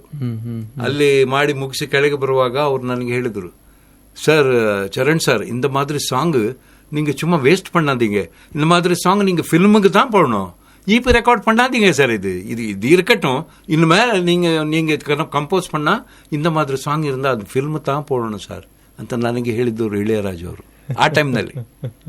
ಭಾಷೆ ನೀವು ಕಲ್ತದ? ನಾನು ಮೆಡ್ರಾಸ್ ಅಲ್ಲಿ ಟ್ರೈನಿಂಗ್ ಅಲ್ಲಿ 1 ವರ್ಷ ಇದೆ. ತಮಿಳ್ ನಾನು ಎಲ್ಲ ಪೇಸ್ರೆ ಮಿಸ್ಟರ್ ಅಭಿಷೇಕ್. ನಾನಾಗ ತಮಿಳ್ ಹಾಡು ಹಾಡೋದಂದ್ರೆ ಬಹಳ ಜನರಿಗೆ ಬಹಳ ಖುಷಿ ಇಲ್ಲಿ ಮಂಗಳೂರಲ್ಲಿ ಆರ್ಕೆಸ್ಟ್ರಾ. ಯಾಕಂದ್ರೆ ನನಗೆ ಆಗಿಂದ ತಮಿಳ್ ಗೊತ್ತು ಒಂದು. ಮತ್ತೆ ಇಲ್ಲಿ ತಮಿಳ್ ನಾನು ಹೇಳಿದೆ ನಿಮ್ಗೆ, KMC ಕಾಲೇಜಲ್ಲಿ ಚತುರ್ಥಿ ಫಂಕ್ಷನ್ಗೆಲ್ಲ ನಾವು ಹೋಗ್ತಾ ಇದ್ದೆವು. ಆಮೇಲೆ ನಮ್ಮನ್ನು ಕರ್ಕೊಂಡು ಹೋಗ್ತಾ ಇದ್ರು ನಮ್ಮ ಇವರು ಯಾರು ಆರ್ಕೆಸ್ಟ್ರಾದವರು. ಟೋಟಲ್ ನಾನು ಹೇಳಿದ್ವಿ ವಿನ್ಸೆಂಟ್ ಇವರೆಲ್ಲ, ಡೆನ್ಸಿಲ್ನವರೆಲ್ಲ ಅಲ್ಲೇ ಆರ್ಕೆಸ್ಟ್ರಾಕ್ಕೆ ನಮ್ಮನ್ನು ಕರ್ಕೊಂಡು ಹೋಗುವಾಗ ಅಲ್ಲಿ ತಮಿಳ್ ಹಾಡುವವರು ಬಹಳ ಚೆನ್ನಾಗಿ ತಮಿಳ್ ಸ್ಟೂಡೆಂಟ್ಸ್ ಆಡ್ತಾ ಇದ್ರು. ಅವರನ್ನು ಕೇಳಿ ನಾನು ಕೂಡ ಅವರ ಯಾವ ಹಾಡು ಆಡ್ತಿದ್ರು ಆ ಸೀಸನ್ ನಲ್ಲಿ ಆ ಹಾಡುಗಳೆಲ್ಲ ನನಗೆ ಅಲ್ವಾ. ಸೊ ಸರ್, ನಿಮ್ಮ ಹತ್ರ ಮಾತಾಡ್ಲಿಕ್ಕೆ ಅನೇಕ ವಿಷಯಗಳಿದೆ. ನನಗೆ 1 ಗಂಟೆಯಲ್ಲಿ ಹೇಗೆ ಎಲ್ಲವನ್ನ ಈಗ ಮಾತಾಡಿಸುವುದು ಅನ್ನೋದೇ ಚಾಲೆಂಜ್. ಅದಕ್ಕೋಸ್ಕರ ನಾನು ನೇರವಾಗಿ ಈಗ ತುಳು ಫಿಲ್ಮ್ ಇಂಡಸ್ಟ್ರಿ ಕಡೆಗೆ ಬರ್ತೀನಿ. ಸರಿ ಬನ್ನಿ.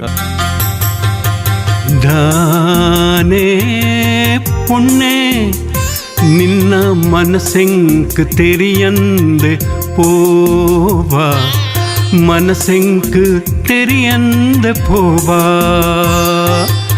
ಆಸೆ ದಿದು ಈ ಕಾಪುವ ಪಿಂಗಾರ ಪೂವ, ಕಾಪುವ ಪಿಂಗಾರ ಪೂವ.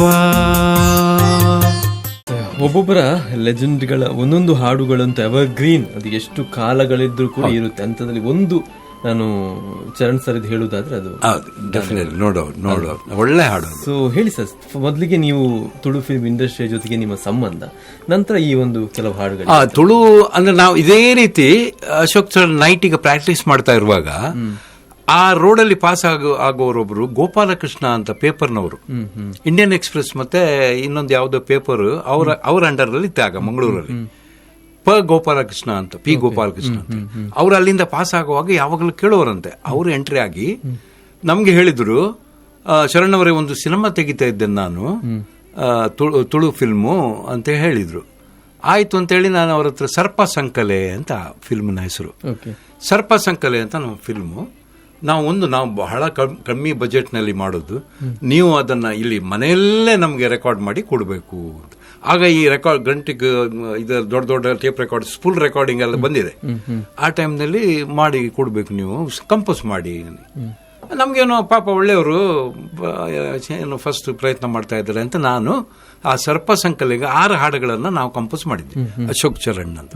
ಅದು ಮನೆಯಲ್ಲೇ ನಾವೇ ಆರ್ಕೆಸ್ಟ್ರಾ ಮನೆಯಲ್ಲಿ ಕೂತು ಹೇಗೆ ಮಾಡ್ತೇವೆ ನಾವು ಅದೇ ರೀತಿಯಲ್ಲಿ ಮಾಡಿ ಕಂಪೋಸ್ ಮಾಡಿದ್ದು. ಬಹಳ ಚೆನ್ನಾಗಿ ಬಂತು ಹಾಡುಗಳೆಲ್ಲ.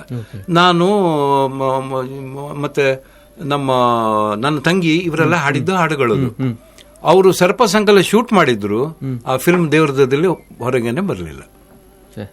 ಅದರದ್ದು ಈ ಪ್ರೀಮಿಯರ್ ಶೋಗೆ ನಾನು ಚಿತ್ರ ಟಾಕೀಸಿಗೆ ಹೋಗಿ ನಾನು ನೋಡಿದ್ದೇನೆ. ತೊಂದರೆ ಇಲ್ಲ, ರೆಕಾರ್ಡಿಂಗ್ ಸಾಧಾರಣ ಚೆನ್ನಾಗಿ. ಆಗ ಫಸ್ಟ್ ಇದು ನೋಡಿ ಫಿಲ್ಮ್, ಅದು ತುಳು ಫಿಲ್ಮ್, ಅದು ಬರಲೇ ಇಲ್ಲ.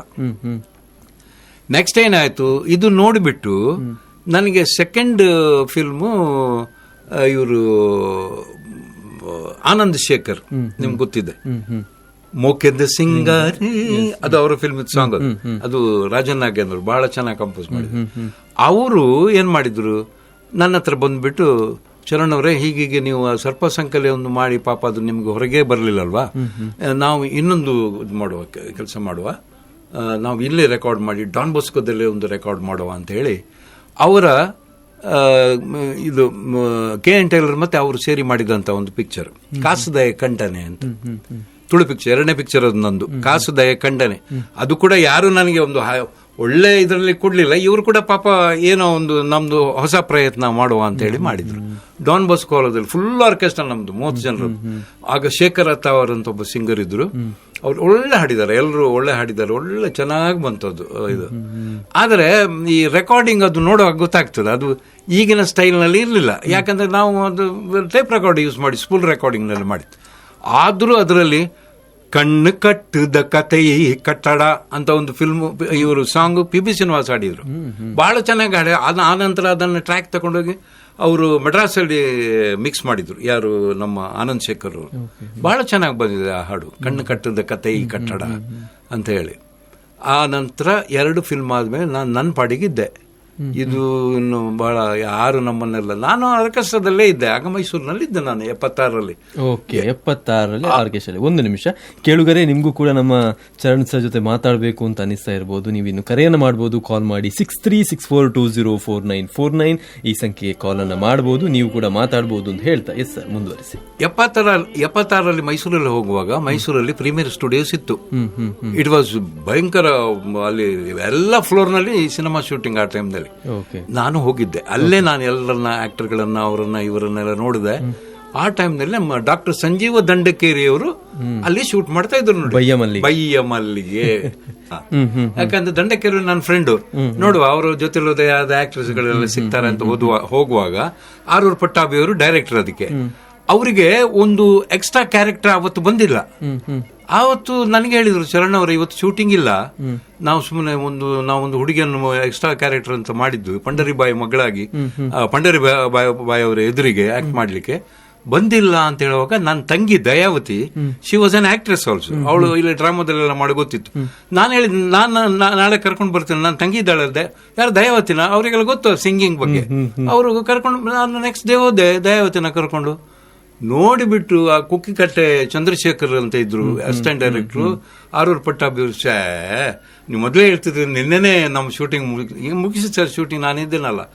ಕೊನೆಗೆ ಎಲ್ಲಿವರೆಗೆ ಅಂದ್ರೆ ಅವಳನ್ನ ಸೆಕೆಂಡ್ ಹೀರೋಯಿನ್ ಮಾಡಿ, ಸರೋಜಿನಿ ಶೆಟ್ಟಿ ಫಸ್ಟ್ ಹೀರೋಯಿನ್ ಅದರಲ್ಲಿ, ನನ್ನ ತಂಗಿ ಅನ್ನೋದೇ ದಯಾವತಿಯನ್ನ ಸೆಕೆಂಡ್ ಹೀರೋಯಿನ್ ಮಾಡಿ, ಅದೇ ದಾನೆ ಪನ್ಲೆ ಸಾಂಗ್ ಇದೆಲ್ಲ, ಇವತ್ತು S ಜಾನಕಿ ಅವರು ಆಡಿದ್ದು ಇನ್ನೊಂದು ಸಾಂಗ್ ಇದೆ, ಅದೇ ಸೇಮ್ ಸಾಂಗ್, ಅದು ನಾನು ನನ್ನ ತಂಗಿ ಮೇಲೆ ಪಿಕ್ಚರೈಸ್ ಮಾಡಿ ಇಷ್ಟು ಮಾಡಿಬಿಟ್ಟು ಅವರು ಶೂಟಿಂಗ್ ಎಲ್ಲ ಮೊದಲು ಮಾಡಿದ್ರು, ಮ್ಯೂಸಿಕ್ ನಿಗದಿ ಆಗಿರ್ಲಿಲ್ಲ. ಆಗ ಅವ್ರವ್ರು ಡಿಸ್ಕಸ್ ಮಾಡಿ, ಚರಣ್ ನೀವು ಹೇಗೆ ಇಲ್ಲೇ ಇದ್ದೀರಲ್ಲ ಮೈಸೂರಲ್ಲಿ, ಮ್ಯೂಸಿಕ್ ನೀವು ಮಾಡಬಹುದಲ್ಲ ಅಂತ ಹೇಳಿದ್ರು ನನಗೆ. ಸರಿಯಪ್ಪ ನೀವು ಹೇಳಿದ್ರೆ ನಾನು ಮಾಡ್ತೇನೆ ಅಂತ ಹೇಳಿದ್ರು. ಹಾಗೆ ಅವರು ಮಾತ್ರ ನನ್ನನ್ನು ಕರ್ಕೊಂಡು, ಬಹಳ ಖುಷಿ ಆಯ್ತು ಅವರಿಗೆ ಈ ಕಂಪೋಸಿಷನ್ ಕೇಳಿ. ರಾಮಕಿರಡಿಯನ್ ಲಿರಿಕ್ಸ್ ಅದಕ್ಕೆ, ಮತ್ತೆ ಸೀತಾರಾಮ್ ಕುಲಾಲ್, ಪರಶುರಾಮನ ಕುಡರಿಗೆ ಪುಟ್ಟಿನ ತುಳುನಾಡು ಬರೆದದ್ದು ದಿವಂಗತ ಸೀತಾರಾಮ್ ಕುಲಾರ್ ಅವರು. ಓಕೆ. ದಾನೆ ಪುಣ್ಯ ಬರೆದಿದ್ದು ರಾಮ ಕಿರೋಡಿ ಅವರು. ನನಗೊಂದು ಅಭ್ಯಾಸ ಇತ್ತು, ಯಾವ ಹಾಡನ್ನು ಕಂಪೋಸ್ ಮಾಡುವಾಗಲೂ ನಾನು ನಂದೇ ಒಂದು ವರ್ಡ್ಸ್ ಹಾಕಿಬಿಟ್ಟು ಕಂಪೋಸ್ ಮಾಡುದು. ಸೊ ಒಂಥರ ಕಿಕ್ಕು ಕೊಟ್ಟಾಗದು. ಆ ದಾನೆ ಪುಣ್ಯ ನಿನ್ನ ಮನಸ್ಸಂಕೆ ತೆರೆಯಂದೆ ಪೋವ ಅಂತ ಹೇಳಿ ಆ ಒಂದು ಲೈನ್ ನಂದು. ಆಮೇಲೆ ಅವ್ರು ಮಾಡುದು ಆ ರೀತಿ ಇತ್ತು. ಅದು ಕ್ಲಿಕ್ ಆಗ್ಲಿ ಕಾರಣ ಮಡ್ರಾಸ್ ಅಲ್ಲಿ ಹೋಗಿ ಗುಣಸಿಂಗ್ ಅಂತೇಳಿ ಇಳೆಯರಾಜ ಅಸಿಸ್ಟೆಂಟ್ ಅವರು, ಫ್ರೂಟಿಸ್ಟ್ ಅವರು ನನಗೆ ಆರ್ಕೆಸ್ಟ್ರೈಸೇಷನ್ ಮಾಡಿ ಸ್ಟುಡಿಯೋದಲ್ಲಿ, ಮೆಡ್ರಾಸ್ ವಾಹಿನಿ ಸ್ಟುಡಿಯೋದಲ್ಲಿ ರೆಕಾರ್ಡ್ ಆದದ್ದು. ಬಹಳ ಗ್ರ್ಯಾಂಡ್ ಆಗಿ ಆಯ್ತದ್ದು. ಅಲ್ಲಿ ಅದೇ 2 ಸಾಂಗ್ ಅನ್ನ PB ಶ್ರೀನಿವಾಸ್ ಒಂದ್ಸಲ, S ಜಾನಕಿ ಇನ್ನೊಂದ್ಸಲ. ಹೌದು, ಬೇರೆ ಬೇರೆ ಅದು ಟ್ರ್ಯಾಕ್ ಮಾಡಿ ಕೊಟ್ಟಿದ್ದು ನಾವು. ಇಬ್ರು ಬೇರೆ ಬೇರೆ ಟೈಮ್ ನಲ್ಲಿ ಬಂದು ಹಾಡಿದ್ದು. Okay okay. ಸೊ ಈ ಹಾಡೊಂದು ಸರ್,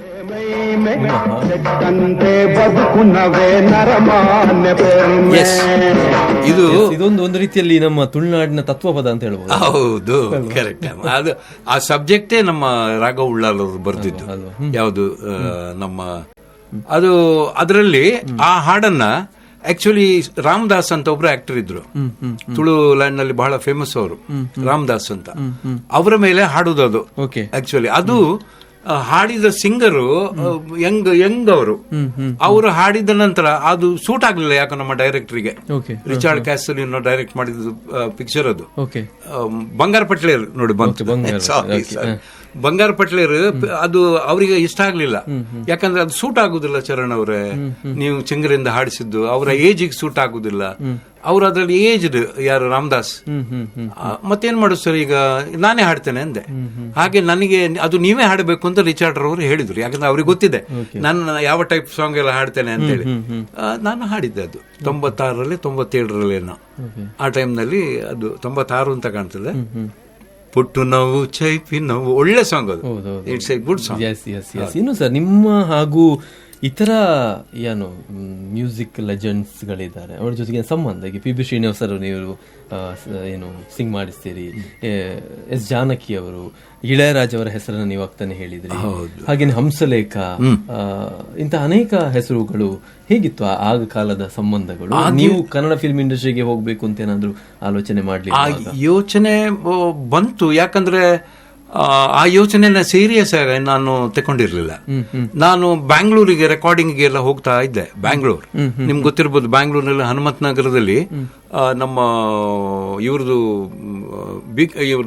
ಸ್ಟುಡಿಯೋ ಇದೆ, ಅರವಿಂದ್ ಕಿಗ್ಗಲ್ಲು ಮತ್ತೆ ಅವರ ಮಿಸ್ಸಸ್ ನಮ್ಮ ಬಹಳ ಆತ್ಮೀಯರವರು. ಯಾಕಂದ್ರೆ ಅರವಿಂದ್ ಕಿಗ್ಗಲ್ಗೆ ಮ್ಯಾಂಡಲಿನ್ ಅನ್ನ ಕಲಿಸಿದವನೇ ನಾನು. ಜಯಶ್ರೀ ಅರವಿಂದ್. ಅರವಿಂದ್ ಕಿಗ್ಗಲ್ಲು ಮರಕಾರದಲ್ಲಿ ಕಾಲೇಜಲ್ಲಿ ಸ್ಟೂಡೆಂಟ್ ಆಗಿದ್ದವಾಗ ನಾನು ಇನ್ಸ್ಟ್ರಕ್ಟರ್ ಆಗಿದ್ದೆ. ಅವರು ಕಾಲೇಜಿಗೆ ಹೋಗುವಾಗ ನಾನು ರೂಮಲ್ಲಿ ಕೂತು ಮ್ಯಾಂಡ್ಲಿನ್ ನುಡಿಸುವಾಗ ನಾನು ರೂಮಿಗೆ ಬಂದವರು ಅವರು, ಸರ್ ನನಗೂ ಮ್ಯಾಂಡ್ಲಿನ್ ಕಲಿಬೇಕು ಸರ್, ನೀವು ಯಾವಾಗ್ಲೂ ನುಡಿಸ್ತೀರಿ, ನಾನು ಯಾವಾಗ್ಲೂ ನಿಂತು ಕೇಳ್ತೇನೆ ಅಂತೇಳಿ ನನ್ನ ಹತ್ರ ಮ್ಯಾಂಡ್ಲಿನ್ ಕಲ್ತವ್ರು. ಇಲ್ಲಿ ಬ್ಯಾಂಗ್ಳೂರ್ನಲ್ಲಿ ಬೇಕಾದಷ್ಟು ಈ ಧ್ವನಿ ಸುರುಳಿಗಳನ್ನ ಮಾಡಿದ್ದೇನೆ. ಆ ಟೈಮ್ನಲ್ಲಿ ಬ್ಯಾಂಗ್ಳೂರ್ನಲ್ಲಿ ರೆಕಾರ್ಡಿಂಗ್ಗೆ ತುಂಬಾ ಮೆಡ್ರಾಸ್ನವರೆಲ್ಲ ಬರ್ತಾ ಇದ್ರು. ಆಗ ನನಗೆ ಪರಿಚಯ ಆದವರು ತುಂಬಾ ಜನ ಇದ್ದಾರೆ.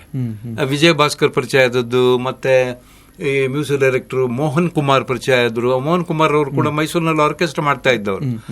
ಮತ್ತೆ ನಮ್ಮ ಈಗ ಸಾಧು ಕೋಕಿಲ ಇದ್ದಾರೆ, ಅವರು ಒಳ್ಳೆ ಮ್ಯೂಸಿಕ್ ಡೈರೆಕ್ಟರ್ ಅವರು. ಮತ್ತೆ ಆಗ ಎಲ್ಲ ಬ್ಯಾಂಗ್ಳೂರ್ನಲ್ಲಿ ಸ್ಟಾರ್ಟ್ ಆದ್ಮೇಲೆ ಎಲ್ಲ ಬ್ಯಾಂಗ್ಳೂರ್ ಆರ್ಟಿಸ್ಟ್ಗಳೇ ಕನ್ನಡಕ್ಕೆ ನುಡಿಸ್ತಾ ಇದ್ದಿದ್ದು ಜಾಸ್ತಿ ಎಲ್ಲ. ಆಗ SPB ಅವರು ಬ್ಯಾಂಗ್ಳೂರಿಗೆ ಬಂದ್ರೆ ಒಂದು ಇಡೀ ದಿನ ನಿಂತು ಸಾಧಾರಣ 20-25 ಸಾಂಗ್ಗಳನ್ನ ಟ್ರ್ಯಾಕ್ ಸಾಂಗ್ಗಳನ್ನ ಹಾಡಿ ಹೋಗ್ತಿದ್ರು. ಅವರಿಗೆ ಟ್ರ್ಯಾಕ್ ವೇಟ್ ಮಾಡ್ತಾ ಇತ್ತಲ್ಲಿ, ಎಲ್ಲ ಟ್ರ್ಯಾಕ್ ಮಾಡಿ ಕೂರೋದು ಅವರಿಗೆ. ಅವರು ಬೆಳಿಗ್ಗೆ ಬರೋದು ಫ್ಲೈಟ್ ನಲ್ಲಿ, ಸಿಂಗ್ ಮಾಡ್ತಾ ಮಾಡ್ತಾ ಮಾಡ್ತಾ ಮಾಡ್ತಾ ಸಾಯಂಕಾಲ ರಾತ್ರಿ ಮಧ್ಯರಾತ್ರಿ ಹೋಗುದೇ ಅವರು ಎಷ್ಟು 20-25 ಕನ್ನಡ ಹಾಡುಗಳನ್ನ ಹಾಡಿ ಹೋಗ್ತಿದ್ರು.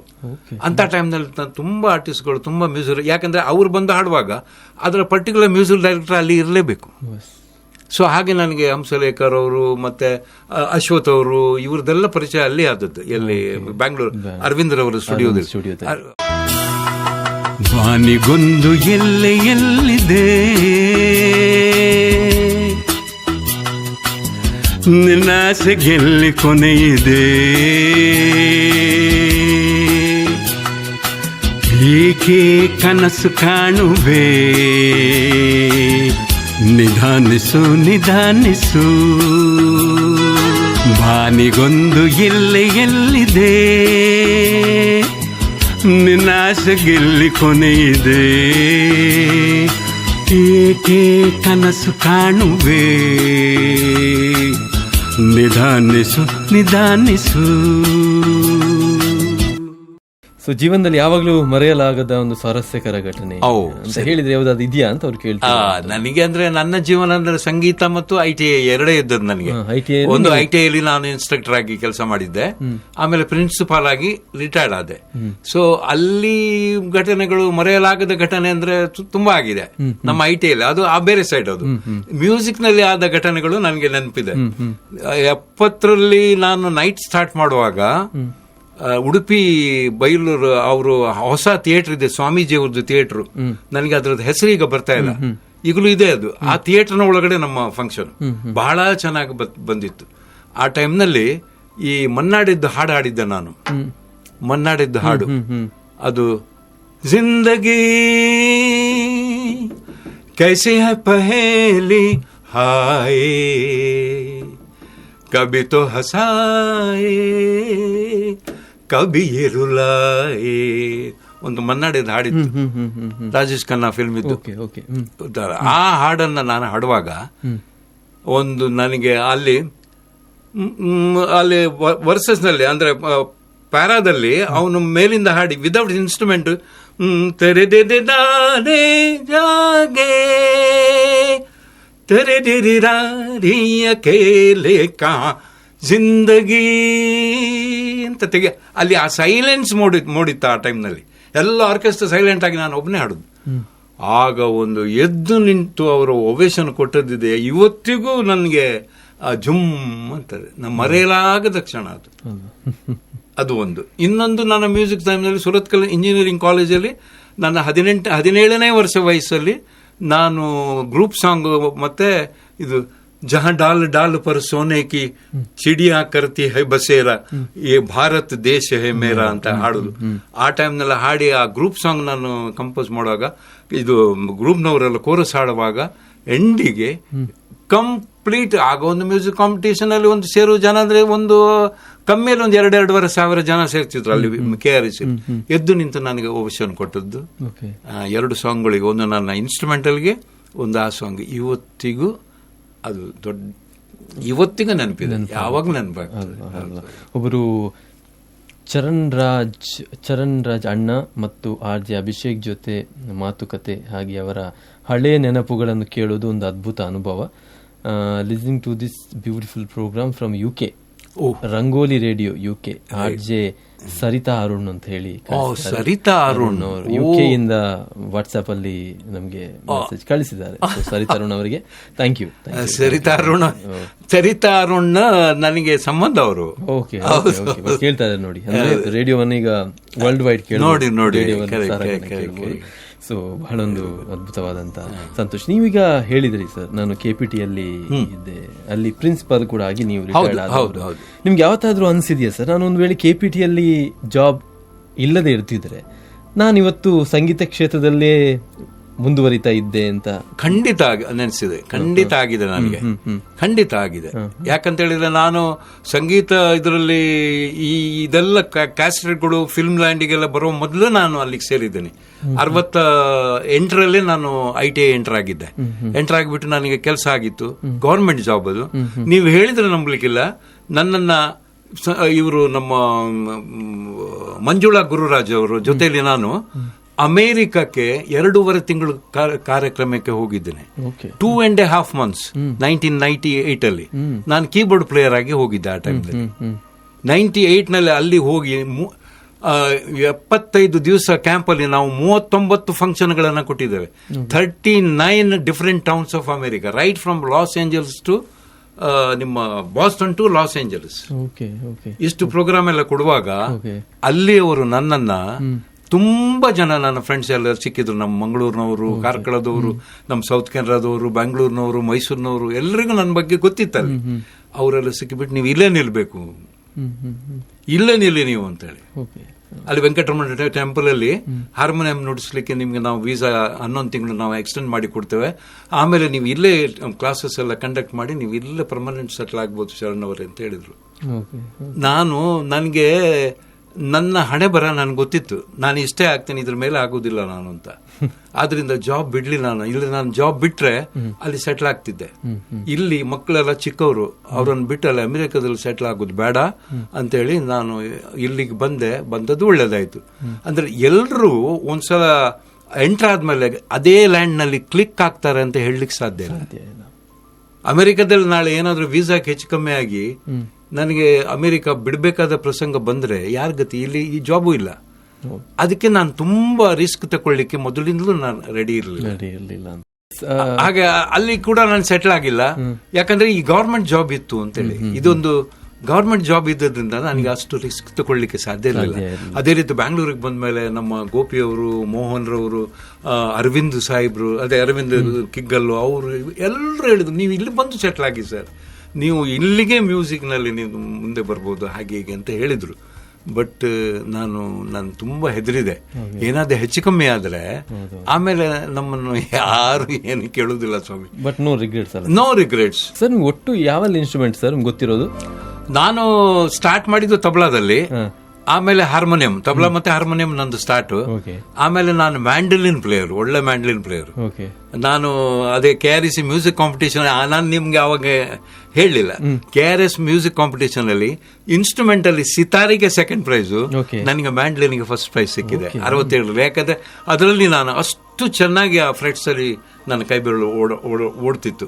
ನಾನು ದೊಡ್ಡ ಮ್ಯಾಂಡಲಿನ್ ಹಿಂದೂಸ್ತಾನಿ ಪ್ಲೇಯರ್ ಆಗ್ತಿದ್ನೇನೋ ಅದೇ ಲೈನ್ ಹಿಡ್ಕೊಂಡಿದ್ರೆ. ನಾನು ಈ ಫಿಲ್ಮ್ ಲ್ಯಾಂಡಿಗೆ ಬಂದದ್ರಿಂದ ಅದರಲ್ಲೂ ಮತ್ತೆ ಆರ್ಕೆಸ್ಟ್ರಾವೇ ನಂದು, ಇದು ನಾನೇ ಡೈರೆಕ್ಟ್ ಮಾಡೋದು ಅಂತ ಆದ್ರಿಂದ ನಾನು ತುಂಬಾ ಅದ್ರಲ್ಲಿ ಮಿಂಚಲಿಕ್ಕೆ ಆಗಿಲ್ಲ ನನಗೆ. But I am a mandolinist. ನಾನು ಮತ್ತೆ ಗಿಟಾರ್ ಇವ್ರ ಹತ್ರ, ಅದೇ ಮರ್ಕರ ಹಿಲ್ ಆರ್ಕೆಸ್ಟ್ರಾದವ್ರ ಹತ್ರ ಗಿಟಾರ್ ಕಾರ್ಡ್ಸ್ ಎಲ್ಲ ಕಲಿತೆ. ಆಮೇಲೆ ಡೆನ್ಸಿಲ್ ಕರ್ಕಡ್ ಅವ್ರ ಹತ್ರ ಸ್ವಲ್ಪ ವೈಲಿನ್ ಕಲಿತೆ. ಸೆಟ್ಟಿಂಗ್ ಮಾಡುದು, ನುಡಿಸೋದು, ಒಂದೆರಡು ಹಾಡುಗಳು ಅಂತ ಏನು ವೈಲಿನಿಸ್ಟ್ ಅಲ್ಲ ನಾನು. ಬಟ್ ನನಗೆ ಎಲ್ಲಿ ನನ್ನ ಶೋ ತೋರಿಸ್ಬೇಕು ಅಲ್ಲಿ ಬೇಕಾದ ಸಾಂಗ್ಗೆ ನಾನು ವೈಲಿನು. ಮ್ಯಾಂಡಲಿನ್ ಮಾತ್ರ ನನ್ನ ಒಳ್ಳೆ ಇನ್ಸ್ಟ್ರೂಮೆಂಟ್. ಆಮೇಲೆ ಅಕಾರ್ಡಿಯನ್ ತಕೊಂಡೆ ಭಾರತ್ ಸರ್ಕಸ್ನವರ ಹತ್ರ, ಮೈದಾನಿಗೆ ಹೋಗಿ ಅಕಾರ್ಡಿಯನ್ ಪರ್ಚೇಸ್ ಮಾಡಿದೆ ಅವನ ಹತ್ರ, ಭಾರತ್ ಸರ್ಕಸ್ನವರ ಹತ್ರ ಅಕಾರ್ಡಿಯನ್ ನುಡಿಸಿದೆ. ಮತ್ತೆ ಕೀಬೋರ್ಡ್ ಬಂತು, ಅದೇ ಒಂದೇ ಹೇಳುವ, ಕೀಬೋರ್ಡ್ ಹಾರ್ಮೋನಿಯಂ ನುಡಿಸಿದವನಿಗೆ ಅದೆಲ್ಲ ಒಂದೇ. ಹಾಗೆ ತುಂಬಾ ಇನ್ಸ್ಟ್ರೂಮೆಂಟ್. ಸರ್, ನಿಮ್ಮ ಜೊತೆ ಆಗ ಹಾಡ್ತಾ ಇದ್ದಂತ, ಆಗ ಸ್ವಲ್ಪ ಏಜ್ ಅಲ್ಲಿ ಕಿರಿಯರ್ ಇರ್ಬೋದು, ಅನೇಕರು ಇರ್ಬೋದಲ್ವಾ ನಿಮ್ಮ ಅವಕಾಶ ಕೇಳಿದವರು, ಹಾಡಿದವರು. ಒಮ್ಮೆ ಸ್ವಲ್ಪ ನಿಮ್ಮ ಕಾಲಘಟ್ಟದಲ್ಲಿದ್ದಂತ ಒಂದಿಷ್ಟು ಸಿಂಗರ್ಗಳ ನೆನಪು ಮಾಡಿಕೊಳ್ಳೋದಾದ್ರೆ ಸರ್? ಖಂಡಿತವಾಗಿ ನನ್ನ ಜೊತೆಲಿದ್ದವರು, ಯಾಕಂದ್ರೆ ಸ್ವಲ್ಪ ಟೈಮ್ನವರೆಗೆ ಒಂದು 2-3-4 ವರ್ಷ ನನ್ನ ತಮ್ಮಂದ್ರೆ, ನನ್ನ ತಂಗಿಯಂದ್ರೆ ಹಾಡ್ತಾ ಇದ್ರು. ಬೇರೆ ಯಾರಿಗೂ. ಠಾಕೂರ್ದಾಸ್ ಅವರು ಕೂಡ ಹೌದು, ನನ್ನ ಜೊತೆನೆ ಇದ್ರು, 1-2 ವರ್ಷ ಇದ್ರು. ಆಮೇಲೆ ಅವರು ಬೇರೆ, ಅವರಿಗೆ ರಫೀಕೆ ನಾಮ್, ಏಕ್ ಶಾಮ್ ರಫೀಕೆ ನಾಮ್, ಮೊಹಮ್ಮದ್ ರಫಿ ಆಗಿ ಖಾಲಿದ್ ತಣ್ಣೀರ್ ಬಾವಿ ಅಂತ ಅವ್ರು ಬಂದ್ರು. ಆಮೇಲೆ ಕಿಶೋರ್ ಕುಮಾರ್ ನೌಶಾದ್ ಇದ್ರು ಮೊದಲು, ನೌಶಾದ್ ಅಂತ ಇದ್ರು ಮೊದಲು, ಗವರ್ಮೆಂಟ್ ಕಾಲೇಜ್ ಸ್ಟೂಡೆಂಟ್. ಅವ್ರ ಅಣ್ಣ ಮುಖೇಶ್ ಆಗಿ ಹಾಡ್ತಾ ಇದ್ರು, ಅಮೀರ್ ಜಾನ್ ಅಂತೇಳಿ. ಇವರೆಲ್ಲ ನನ್ನ ಜೊತೆಲಿ ಇದ್ದವರು. ಆಮೇಲೆ ಅವರು ರೇಮಾ ರೋಸಸ್ ನೈಟ್ ಅಂತ ಮಾಡಿದ್ರು, ರೇಮಾ ರೋಸಸ್ ಅಂತೇಳಿ. ನನ್ನ ತಮ್ಮನ ಜೊತೆ ರೇ ಅಂದ್ರೆ ರೇಣುಕಾ, ಮ ಅಂದ್ರೆ ಮೆಹಮೂದ್ ಅಂತೇಳಿ, ರೇ ಮ ರೋಸಸ್ ಅಂತ ಮಾಡಿ ಅವರು, ಅದೇ ಇವರು ಶಾಂತಾರಾಮ್ ಶೆಟ್ರು ಕೇಳಿದ್ರು ನೋಡಿ ಅವಾಗ. ಮತ್ತೆ ನಮ್ದು ನೈಟ್ ಸ್ಟಾರ್ಟ್ ಆದ್ಮೇಲೆ 2 ವರ್ಷದ ಮೇಲೆ ವಿಲ್ಫಿ ರೆಬೆಂಬಸ್ ಅವ್ರು ಸ್ಟಾರ್ಟ್ ಮಾಡಿದ್ರು. ನಾವು 70ರಲ್ಲಿ, ರೆಬೆಂಬಸ್ನವರು 72ರಲ್ಲಿ. ಅವ್ರದ್ದು ಕೊಂಕಣಿ ಹಾಡುಗಳು, ನಮ್ದು ಈ ಹಾಡುಗಳು. ನಾನು ಮಧ್ಯದಲ್ಲಿ ಎಲ್ಲಿವರೆಗೆ ಅಂದ್ರೆ 15 ನಿಮಿಷದ್ದು ಕ್ರಿಶ್ಚಿಯನ್ ಹಾಡುಗಳು, ಅಂದ್ರೆ ಕೊಂಕಣಿ ಕ್ರಿಶ್ಚಿಯನ್ ಮತ್ತೆ ಕೊಂಕಣಿ ಹಾಡುಗಳಿಗೆ ನಾನು ವೆಸ್ಟರ್ನ್ ಮ್ಯೂಸಿಕ್ಗೆ ಚಾನ್ಸ್ ಕೊಡ್ತಾ ಇದ್ದೆ. ಚಾನ್ಸ್ ಅಂದ್ರೆ ಅವರಿಗೆ ಒಂದು ಜನರಿಗೆ ಒಂದು ಎಂಟರ್ಟೈನ್ಮೆಂಟ್ ಕೊಡ್ಬೇಕಲ್ಲ. ಸೊ ಕೊಂಕಣಿ ಹಾಡುಗಳನ್ನ ನಮ್ಮ ವೆಲ್ಫಿ ಅವರಿಗೆ ಕರೆದಿದ್ದೇನೆ. ಮತ್ತೆ ನಮ್ಮ ಎರಿಕ್ ಒಜಾರಿಯೋ ಇವರೆಲ್ಲ ನಮ್ಮ ಜೊತೆಲಿ ಬಂದು ಪಾಪ ಅವರ ಪಾರ್ಟಿನ ಸೇವೆಯನ್ನು ಕೊಟ್ಟಿದ್ದಾರೆ. ಹೌದು, ಹಾಗೆಲ್ಲ ಮಾಡ್ತಿದ್ದೆ. ಅವರೆಲ್ಲ ನನ್ನ ಜೊತೆಲೆ ಹಾಡಿದವರು. ಮತ್ತೆ ಮುಖೇಶ್ ಆಗಿ ನನ್ನ ಭಾವ ಹಾಡ್ತಾ ಇದ್ದ, ಸುರೇಶ್ ಚಂದ್ರ ಕಾಮತ್ ಅಂತ, ಅವ್ರಿಲ್ಲ ಈಗ ಪಾಪ ಅವರು. ಆಮೇಲೆ ಮೊಹಮ್ಮದ್ ರಫಿ ಆಗಿ, ಮುಖೇಶ್ ಆಗಿ ಇನ್ನೊಬ್ಬ ಶಮೀಮ್ ಅಂತ ಹಾಡ್ತಾ ಇದ್ರು. ಕೆಲವೆಲ್ಲ ಸುಂದರ್ ಅಂತ ಒಬ್ಬ ಒಳ್ಳೆ ಸಿಂಗರ್ ಇದ್ರು. ಆಮೇಲೆ ರಾಮಚಂದ್ರ ಕಾಮತ್ ಅಂತ ಇದ್ರು. ಇವರೆಲ್ಲ ಮತ್ತೆ ಟ್ರ್ಯಾಕಿಗೆ ಹಾಡ್ಲಿಕ್ಕೆ ಶುರು ಮಾಡಿದ್ರು. ಸುಂದರ್ ಅವರು SP ಬಾಲಸುಬ್ರಹ್ಮಣ್ಯಂಗೆ ಟ್ರ್ಯಾಕಿಗೆ ಹಾಡ್ತಿದ್ರು. ಹೌದು. ಆಮೇಲೆ ನಮ್ಮ ಗುರುಕಿರಣ್ ಬಂದ್ರು. ಗುರುಕಿರಣ್ ಅವರು ಕೂಡ ನನಗೊಂದು ಹಾಡಬೇಕು ಚರಣ್ ಅವರು ಅಂತ ಹೇಳಿದ್ದಕ್ಕೆ ಅವರಿಗೊಂದು 2-3 ಹಾಡು ನಾನು ನೈಟ್ ನಲ್ಲಿ ಹಾಡಿಸಿದ್ದೆ. ಆಮೇಲೆ ಬ್ಯಾಂಗ್ಳೂರಿಗೆ ಕರ್ಕೊಂಡೋಗಿ ಫಸ್ಟ್ ಇಂಟ್ರೊಡ್ಯೂಸ್ ಮಾಡಿ ಅವರಿಗೆ. ನನ್ನ ಇದರಲ್ಲಿ ಬಾಂಬೆ ಅವರು ಒಂದು ಫಿಲ್ಮ್ ಪ್ರೊಡ್ಯೂಸ್ ಮಾಡಿದ್ದು, ಬಲೆ ಚಾಪರ್ಕ ಅಂತ ಇತ್ತು ನೋಡಿ, ದೇವದಾಸ್ ಕಾಪಿಕಾಡ್ ನಾಟಕ, ಅದನ್ನ ಫಿಲ್ಮ್ ಮಾಡಿದ್ರು ಅವರು. ಆ ಫಿಲ್ಮ್ ನಲ್ಲಿ ನಮ್ಮ ಗುರುಕಿರಣ್ ಅವರಿಗೆ ಒಂದು ಹಾಡಿಸಿದೆ. ಆಮೇಲೆ ಇನ್ನೊಂದು ಫಿಲ್ಮ್ ಇವರು ಗುಜರಾತ್ನವರು ಒಂದು ಫಿಲ್ಮ್ ಮಾಡಿಸಿದ್ದು, ಅದರಲ್ಲೂ ಒಂದು ಹಾಡನ್ನ ಗುರುಕಿರಣ್ ಅವರಿಗೆ ಹಾಡಿಸಿದೆ. ಮತ್ತೆ ಅವರು ಅದೇ ಲ್ಯಾಂಡ್ ನಲ್ಲಿ ತುಂಬಾ ಮೇಲೆ ಬಂದ್ರು. ನಾನು ಅಲ್ಲಿಗೆ ಎಂಟರ್ ಆಗ್ಲಿಕ್ಕೆ ತುಂಬಾ ಹೆದರಿದೆ, ನಾನು ಮೊದಲೇ ಹೇಳಿದ್ದೆ ನಿಮಗೆ. ಸೊ ನಾನು ಇಲ್ಲೇ ಇದ್ದೀನಿ. ಸೊ ಒಟ್ಟಿನಲ್ಲಿ ಸುದೀರ್ಘವಾದಂತ ಪ್ರಯಾಣ ಸರ್. ಹೌದು, ನಮ್ಮ ಅನುರಾಧ ಭಟ್ ಇದ್ದಾರಲ್ಲ, ಈಗ ಹಾಡ್ತಾ ಇದ್ದಾರೆ. ಅನುರಾಧ ಭಟ್ ಅವರನ್ನು ಕೂಡ ನನ್ನ ಪ್ರಾಜೆಕ್ಟ್ ನಲ್ಲಿ ಫಸ್ಟ್ ಹಾಡಿಸಿದ್ ನಾನು ಬ್ಯಾಂಗ್ಳೂರ್ನಲ್ಲಿ. Very nice. ಸೊ 80 ವರ್ಷಗಳ ಸುದೀರ್ಘವಾದಂತಹ ಪಯಣ. ಈಗ ನಾವು 26ನೇ ಇಸವಿಯಲ್ಲಿ ಇದ್ದೇವೆ. ಬದಲಾವಣೆಗಳು ಬಹಳ ದೊಡ್ಡದಾಗಿದೆ ಅಲ್ವಾ? ಖಂಡಿತ. ಆಗ ನೀವು ಆರಂಭಿಸಿದಂತ ಆರ್ಕೆಸ್ಟ್ರಾದ ಕಾಲಘಟ್ಟಕ್ಕೂ ಈಗ ನಾವು ನೋಡ್ತಾ ಇರುವಂತ ಸಂಗೀತದ ಏನು ಕ್ಷೇತ್ರ ಇದೆ, ಬಹಳ ದೊಡ್ಡ ಬದಲಾವಣೆಗಳು ಟೆಕ್ನಿಕಲ್ ಆಗಿ ಕೂಡ ಬಹಳ ದೊಡ್ಡ ಮಟ್ಟದಲ್ಲಿ ಬೆಳೆದಿದೆ. ಡಿಜಿಟಲ್ ಮೀಡಿಯಾಗಳು, ಸೋಷಿಯಲ್ ಮೀಡಿಯಾಗಳು ಬಹಳ ದೊಡ್ಡ ಪ್ರಚಾರವನ್ನ ಸಿಂಗರ್ಸ್ ಗಳಿಗೆ ಕೊಡ್ತಾ ಇದೆ ಅಲ್ವಾ? ಸೊ ಈ ಕಾಲಘಟ್ಟವನ್ನು ನೀವು ಹೇಗೆ ಅದನ್ನ ನೋಡ್ತೀರಿ ಸರ್? ಇವತ್ತಿನ ಕಾಲಘಟ್ಟ, ಈ ಕಾಲಘಟ್ಟದಲ್ಲಿ ಹೇಗಂತ ಹೇಳಿದ್ರೆ ಟೆಕ್ನಾಲಜಿ ಇಲ್ಲಿವರೆಗೆ ಹೋಗಿದೆ ಅಂತ ಹೇಳಿದ್ರೆ ಸಿಂಗಲ್ ಮ್ಯಾನ್ ಆರ್ಕೆಸ್ಟ್ರಾ ಮಾಡಬಹುದು. ನಮ್ಮ ಕೀಬೋರ್ಡ್ ಅನ್ನು ಹಿಡ್ಕೊಂಡು ಅದರಲ್ಲಿ ಫ್ಲಾಪೀಸ್ ಎಲ್ಲ ಹಾಕಿಬಿಟ್ಟು ಅಥವಾ ಪೆನ್ ಡ್ರೈವ್ ಹಾಕಿ ಎಲ್ಲ ಮ್ಯೂಸಿಕ್ ಅನ್ನ ಫೀಡ್ ಮಾಡಿದ್ರೆ ರೆಡಿ ಮ್ಯೂಸಿಕ್ ಸಿಗ್ತದೆ, ಟ್ರ್ಯಾಕ್ಗಳು ಸಿಗ್ತದೆ. ಅವನ್ನು ನುಡಿಸ್ಬೇಕಂತಲೂ ಇಲ್ಲ, ನೀವು ಆ ಸ್ವಿಚ್ ಅನ್ನ ಮಾಡಿದ್ರೆ ಸಾಕು. ಕೀಬೋರ್ಡ್ ಅಲ್ಲಿ ಆರಾಮ್ನಲ್ಲಿ ನಿಮ್ಗೆ ನೀವು ಒಬ್ರೆ ನೀವು ನೋಡಿರ್ಬೋದು, ಕೆಲವು ಹೋಟೆಲ್ಗಳಲ್ಲೆಲ್ಲ ನೈಟ್ ಇದು ಡಿನ್ನರ್ ಎಲ್ಲ ಆಗುವಾಗ ಹಾಡ್ತಾರೆ ನೋಡಿ, ಅಲ್ಲಿ ಬಂದು ಅವ್ರದ್ದು ಇದು ಲ್ಯಾಪ್ಟಾಪ್ ಇಡ್ತಾರೆ, ಟ್ರ್ಯಾಕ್ ಹಾಕ್ತಾರೆ, ಒಬ್ಬರೇ ಸಿಂಗ್ ಮಾಡ್ತಾರೆ, ಯಾರು ಬೇಕಾಗಿಲ್ಲ, ಕ್ಲೀನ್ ಆಗಿ ಸಿಂಗ್ ಮಾಡೋದು. ಅಲ್ಲಿಗೆ ಹೋಗಿದೆ ಟೆಕ್ನಾಲಜಿ. ನಾವಿರುವಾಗ ಒಂದೊಂದು ಇನ್ಸ್ಟ್ರೂಮೆಂಟಿಗೆ 3-4 ಜನರನ್ನು ಹಾಕಿ ಎಲ್ಲ 30 ಜನರೆಲ್ಲ ಸ್ಟೇಜ್ ಮೇಲೆ ನಿಂತು ಆರ್ಕೆಸ್ಟ್ರಾ ಮಾಡೋದು ಹೇಗಿತ್ತು, ಆ ರಿಹರ್ಸಲ್ ಯಾವ ರೀತಿ ಇತ್ತು. ಇವತ್ತು ಏನು ಬೇಕಾಗಿಲ್ಲ, ಎಲ್ಲ ಅಲ್ಲಿವರೆಗೆ ಗ್ರ್ಯಾಂಡ್ ಆಗಿದೆ. ಏನು ಎಲ್ಲ ಮೆಷಿನ್ ಮಾಡ್ತಾರೆ, ನಮ್ಮ ವಾಯ್ಸ್ ಮಾತ್ರ. ಅದನ್ನು ಕೂಡ ಏನವರು ಈಗ ಮೊಹಮ್ಮದ್ ರಫಿ ಹಾಡಿದಾಗಲೇ ನೀವೇ ಹಾಡ್ಬೋದು, ಹಾಡ್ಲಿಕ್ಕೆ ಗೊತ್ತಿದ್ರೆ ಸಾಕು. ಒಂದು ಶ್ರುತಿ ಮತ್ತೆ ಇದು ಗೊತ್ತಿದ್ರೆ ಸಾಕು, ಯಾವುದು ತಾಳ ಲಯ ಇಷ್ಟು ಗೊತ್ತಿದ್ರೆ ಮೊಹಮ್ಮದ್ ರಫಿ ವಾಯ್ಸಲ್ಲಿ ನಾನು ಹಾಡ್ಬೋದು ಅಂತ ಕಾಣ್ತದೆ ನನಗೆ. ಆ ರೀತಿ ಮಾಡ್ಬೋದು, ಅಲ್ಲಿವರೆಗೂ ಹೋಗಿದ್ದು ಟೆಕ್ನಾಲಜಿ. ಆದ್ರಿಂದ ಕಾಲಕ್ಕೆ ತಕ್ಕಂತೆ ನಾವು ಕೂಡ ಅದನ್ನ ಎಕ್ಸೆಪ್ಟ್ ಮಾಡಬೇಕು. ಹೌದು. ಮತ್ತೆ ಈಗಿನ ಮಕ್ಕಳೆಲ್ಲ ಒಳ್ಳೆ ಯಾವ ಜನರಿಗೆ ಕ್ಯಾರೋಕೆ ಅಂತ ಒಂದು ಬಂದಿದೆ, ಕ್ಯಾರೋಕೆಯಲ್ಲಿ ಕ್ಲಬ್ ಎಲ್ಲ ಮಾಡಿದ್ದಾರೆ, ಅಲ್ಲಿ ಹೋಗಿ ಚೆನ್ನಾಗಿ ಹಾಡ್ತಾರೆ. ಹಾಡಬೇಕು ಅಂತ ಅವರ ಹಂಬಲವನ್ನ ಅಲ್ಲಿ ಹಾಡಿಬಿಟ್ಟು ಅವರ ಮನಸ್ಸಿಗೆ ಸಮಾಧಾನ ತಗೊಳ್ತಾರೆ. ಆದ್ರಿಂದ ಸ್ಟೇಜ್ ಶೋಗಳೆಲ್ಲ ತುಂಬಾ ಕಮ್ಮಿ ಆಗಿದೆ. ಯಾರು ಸ್ಟೇಜ್ ಶೋನ ಅಷ್ಟೇ ಈಗ ಇಷ್ಟಪಡುವುದಿಲ್ಲ, ಯಾಕಂದ್ರೆ ಎಲ್ಲ ಈಗ ತುಂಬಾ ಕಾಸ್ಟ್ಲಿ ಆಗಿದೆ ಒಂದು, ಮತ್ತೆ ಸ್ಟೇಜ್ ಶೋನಲ್ಲಿ ಅಂತ ಮಜಾ ಬರೋದಿಲ್ಲ. ಹೌದು, ಬಂದಿದೆ, ಬೇರೆ ಬೇರೆ ಎಂಟರ್ಟೈನ್ಮೆಂಟ್ಗಳು ಬಂದಿದೆ. ಆದ್ರಿಂದ ತುಂಬಾ ಕಷ್ಟ ಮ್ಯೂಸಿಕ್, ಬಟ್ ಇದೆ, ಏನ್ ತೊಂದರೆ ಇಲ್ಲ. ಹೌದು, ನಾವು ಅದಕ್ಕೆ ಒಗ್ಗಿಕೊಂಡಿದ್ದೇವೆ ಅಲ್ವಾ? ಹೌದು, ಕಾಲಕ್ಕೆ ತಕ್ಕ ಒಗ್ಗಿಕೊಳ್ಬೇಕು. ಮತ್ತೊಬ್ರು ಇಲ್ಲಿ ವಾಟ್ಸ್ಆಪ್ ಮಾಡಿದ್ದಾರೆ, ನಾನು ಶ್ರೀವಲ್ಲಿ ರೈ, ಫ್ಲೋರಿಡಾ USA ಇಂಡಿಯಾದಿಂದ. ರೇಡಿಯೋ ಸಾರಂಗು ಧನ್ಯವಾದಗಳು ಚರಣ್ ಸರ್, ಅವರು ನಮಸ್ಕಾರಗಳು. ಬಹಳ ಖುಷಿ ಆಗ್ತಿದೆ ಅವರ ಮಾತುಗಳನ್ನ ಕೇಳೋದಕ್ಕೆ ಅಂತ ಅವರು ಹೇಳಿದ್ದಾರೆ. ಬಹಳ ಚೆನ್ನಾಗಿ ಹಾಡಿದ್ದೀರಿ ಹಾಡುಗಳನ್ನು ಹೇಳಿದ್ದಾರೆ.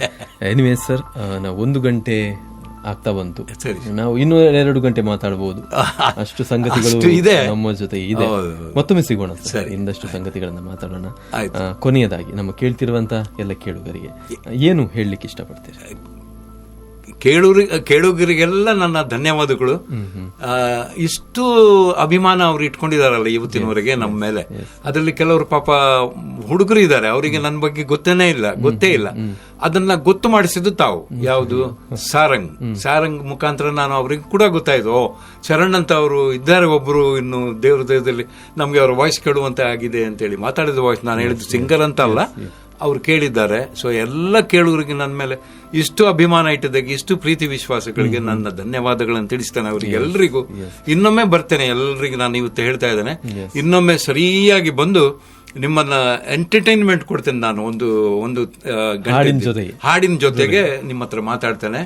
ಮತ್ತೆ ನನಗೂ ಕೂಡ ಅಭಿಷೇಕ್ ಶೆಟ್ಟರಿಗೂ ತುಂಬಾ ಧನ್ಯವಾದ. ಕಡೆಯಲ್ಲಿ ನಾವು ನಿಮ್ಮ ಕಾಲದ ಆರ್ಕೆಸ್ಟ್ರಾಗಳನ್ನ ನಾನು ಕೇಳದೇ ಇರಬಹುದು, ಬಟ್ ನನಗೊಂದು ಅವಕಾಶ ಸಿಕ್ಕಿತ್ತು. ನೀವು ಗಣಪತಿ ಕಾಲೇಜಲ್ಲಿ ನಮ್ಮ ಸ್ಟೂಡೆಂಟ್ಗಳಿಗೆ ನೀವು ಬಂದು ನಾವು ಆಡಿರುವಂತ ಹಾಡಿಗೆ ಮ್ಯೂಸಿಕ್ ಅನ್ನು ಹಾಕಿ ನಮಗೆ ಸಪೋರ್ಟ್ ಮಾಡ್ತಾ ಇದ್ರಿ. ಆ ಬ್ರಹ್ಮ ವಿಷ್ಣು ಶಿವ ಹಾಡು ನಾನು ಕೂಡ ನಿಮ್ಮ ಮ್ಯೂಸಿಕ್ಗೆ ಒಮ್ಮೆ ಸ್ಟೇಜ್ ಅಲ್ಲಿ ಹಾಡಿದ್ದೆ. ಆ ನೆನಪು ನನಗೆ ಈಗಲೂ ಹಸುರಾಗಿದೆ. ಚಂದ್ರಕಲಾನಂದ ಅವರು ಹೌದು, ಅವರು ನಮ್ಮ ದೊಡ್ಡ ಅಭಿಮಾನಿ. ಅವರ ಮಿಸ್ಟರ್ ಕೂಡ ಹೌದೌದು, ವಾಮಾನಂದ ಅವರು. ಬಹಳ ನೆನಪುಗಳ ಜೊತೆಗೆ ನಿಮ್ಮ ಅಮೂಲ್ಯವಾದಂತಹ ಸಮಯಕ್ಕೆ ಸರ್ ಮತ್ತೊಮ್ಮೆ ವಂದನೆಗಳನ್ನು ನಾನು ರೇಡಿಯೋ ಸಾರಂಗ್ ವತಿಯಿಂದ ಸಲ್ಲಿಸ್ತಾ ಇದ್ದೇನೆ. Thank you so much. ತಮಗೆಲ್ಲರಿಗೂ ಅಭಿಷೇಕ್ ಶೆಟ್ಟರ್ ಅವರಿಗೂ ತುಂಬಾ ವಂದನೆಗಳು. ಎಲ್ಲ ನಿಮ್ಮ ಸ್ಟಾಫ್ಗಳಿಗೂ ವಂದನೆಗಳು. ಎಸ್, ಅನೇಕ ಜನ ಕೇಳುಗರು ಕರೆಯನ್ನು ಇನ್ನೂ ಕೂಡ ಮಾಡ್ತಾ ಇದ್ದೀರಿ, ಆದರೆ ನಿಮ್ಮ ಕಾಲ್ ಅನ್ನು ಕನೆಕ್ಟ್ ಮಾಡ್ಲಿಕ್ಕೆ ನನಗೆ ಸಾಧ್ಯ ಆಗ್ತಾ ಇಲ್ಲ. ಮುಂದೆ ಮತ್ತೊಮ್ಮೆ ಸಿಗೋಣ. ಕೇಳ್ತಿರೋದು ರೇಡಿಯೋ ಸಾರಂಗ್ 107.8 FM ರೇಡಿಯೋ ಸಂಜೆಯಲ್ಲಿ. ನಾನು ಆರ್ತಿ ಅಭಿಷೇಕ್ ಹೇಳ್ತಾ ಇದ್ದೀನಿ. Tata, take care, good night. जिंदगी कैसे है पहेली हाय, कभी तो हंसाए कभी रुलाए. जिंदगी कैसे है पहेली हाय, कभी तो हंसाए कभी ये रुलाए.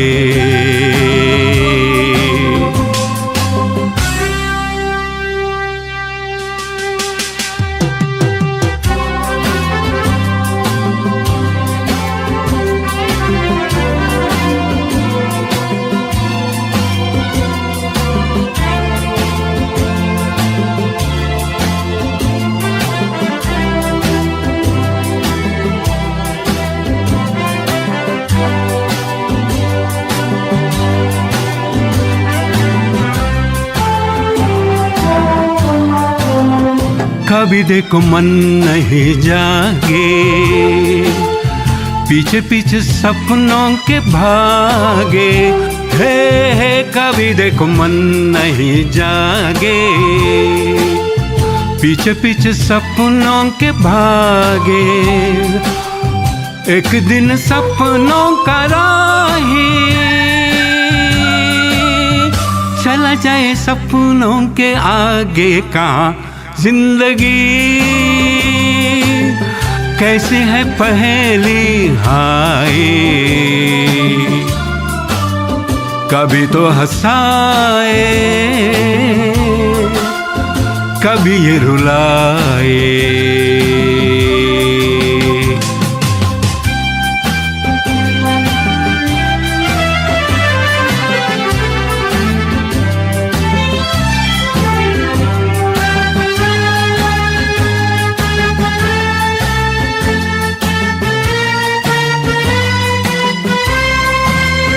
जिन्होंने सजाए यहाँ मेले,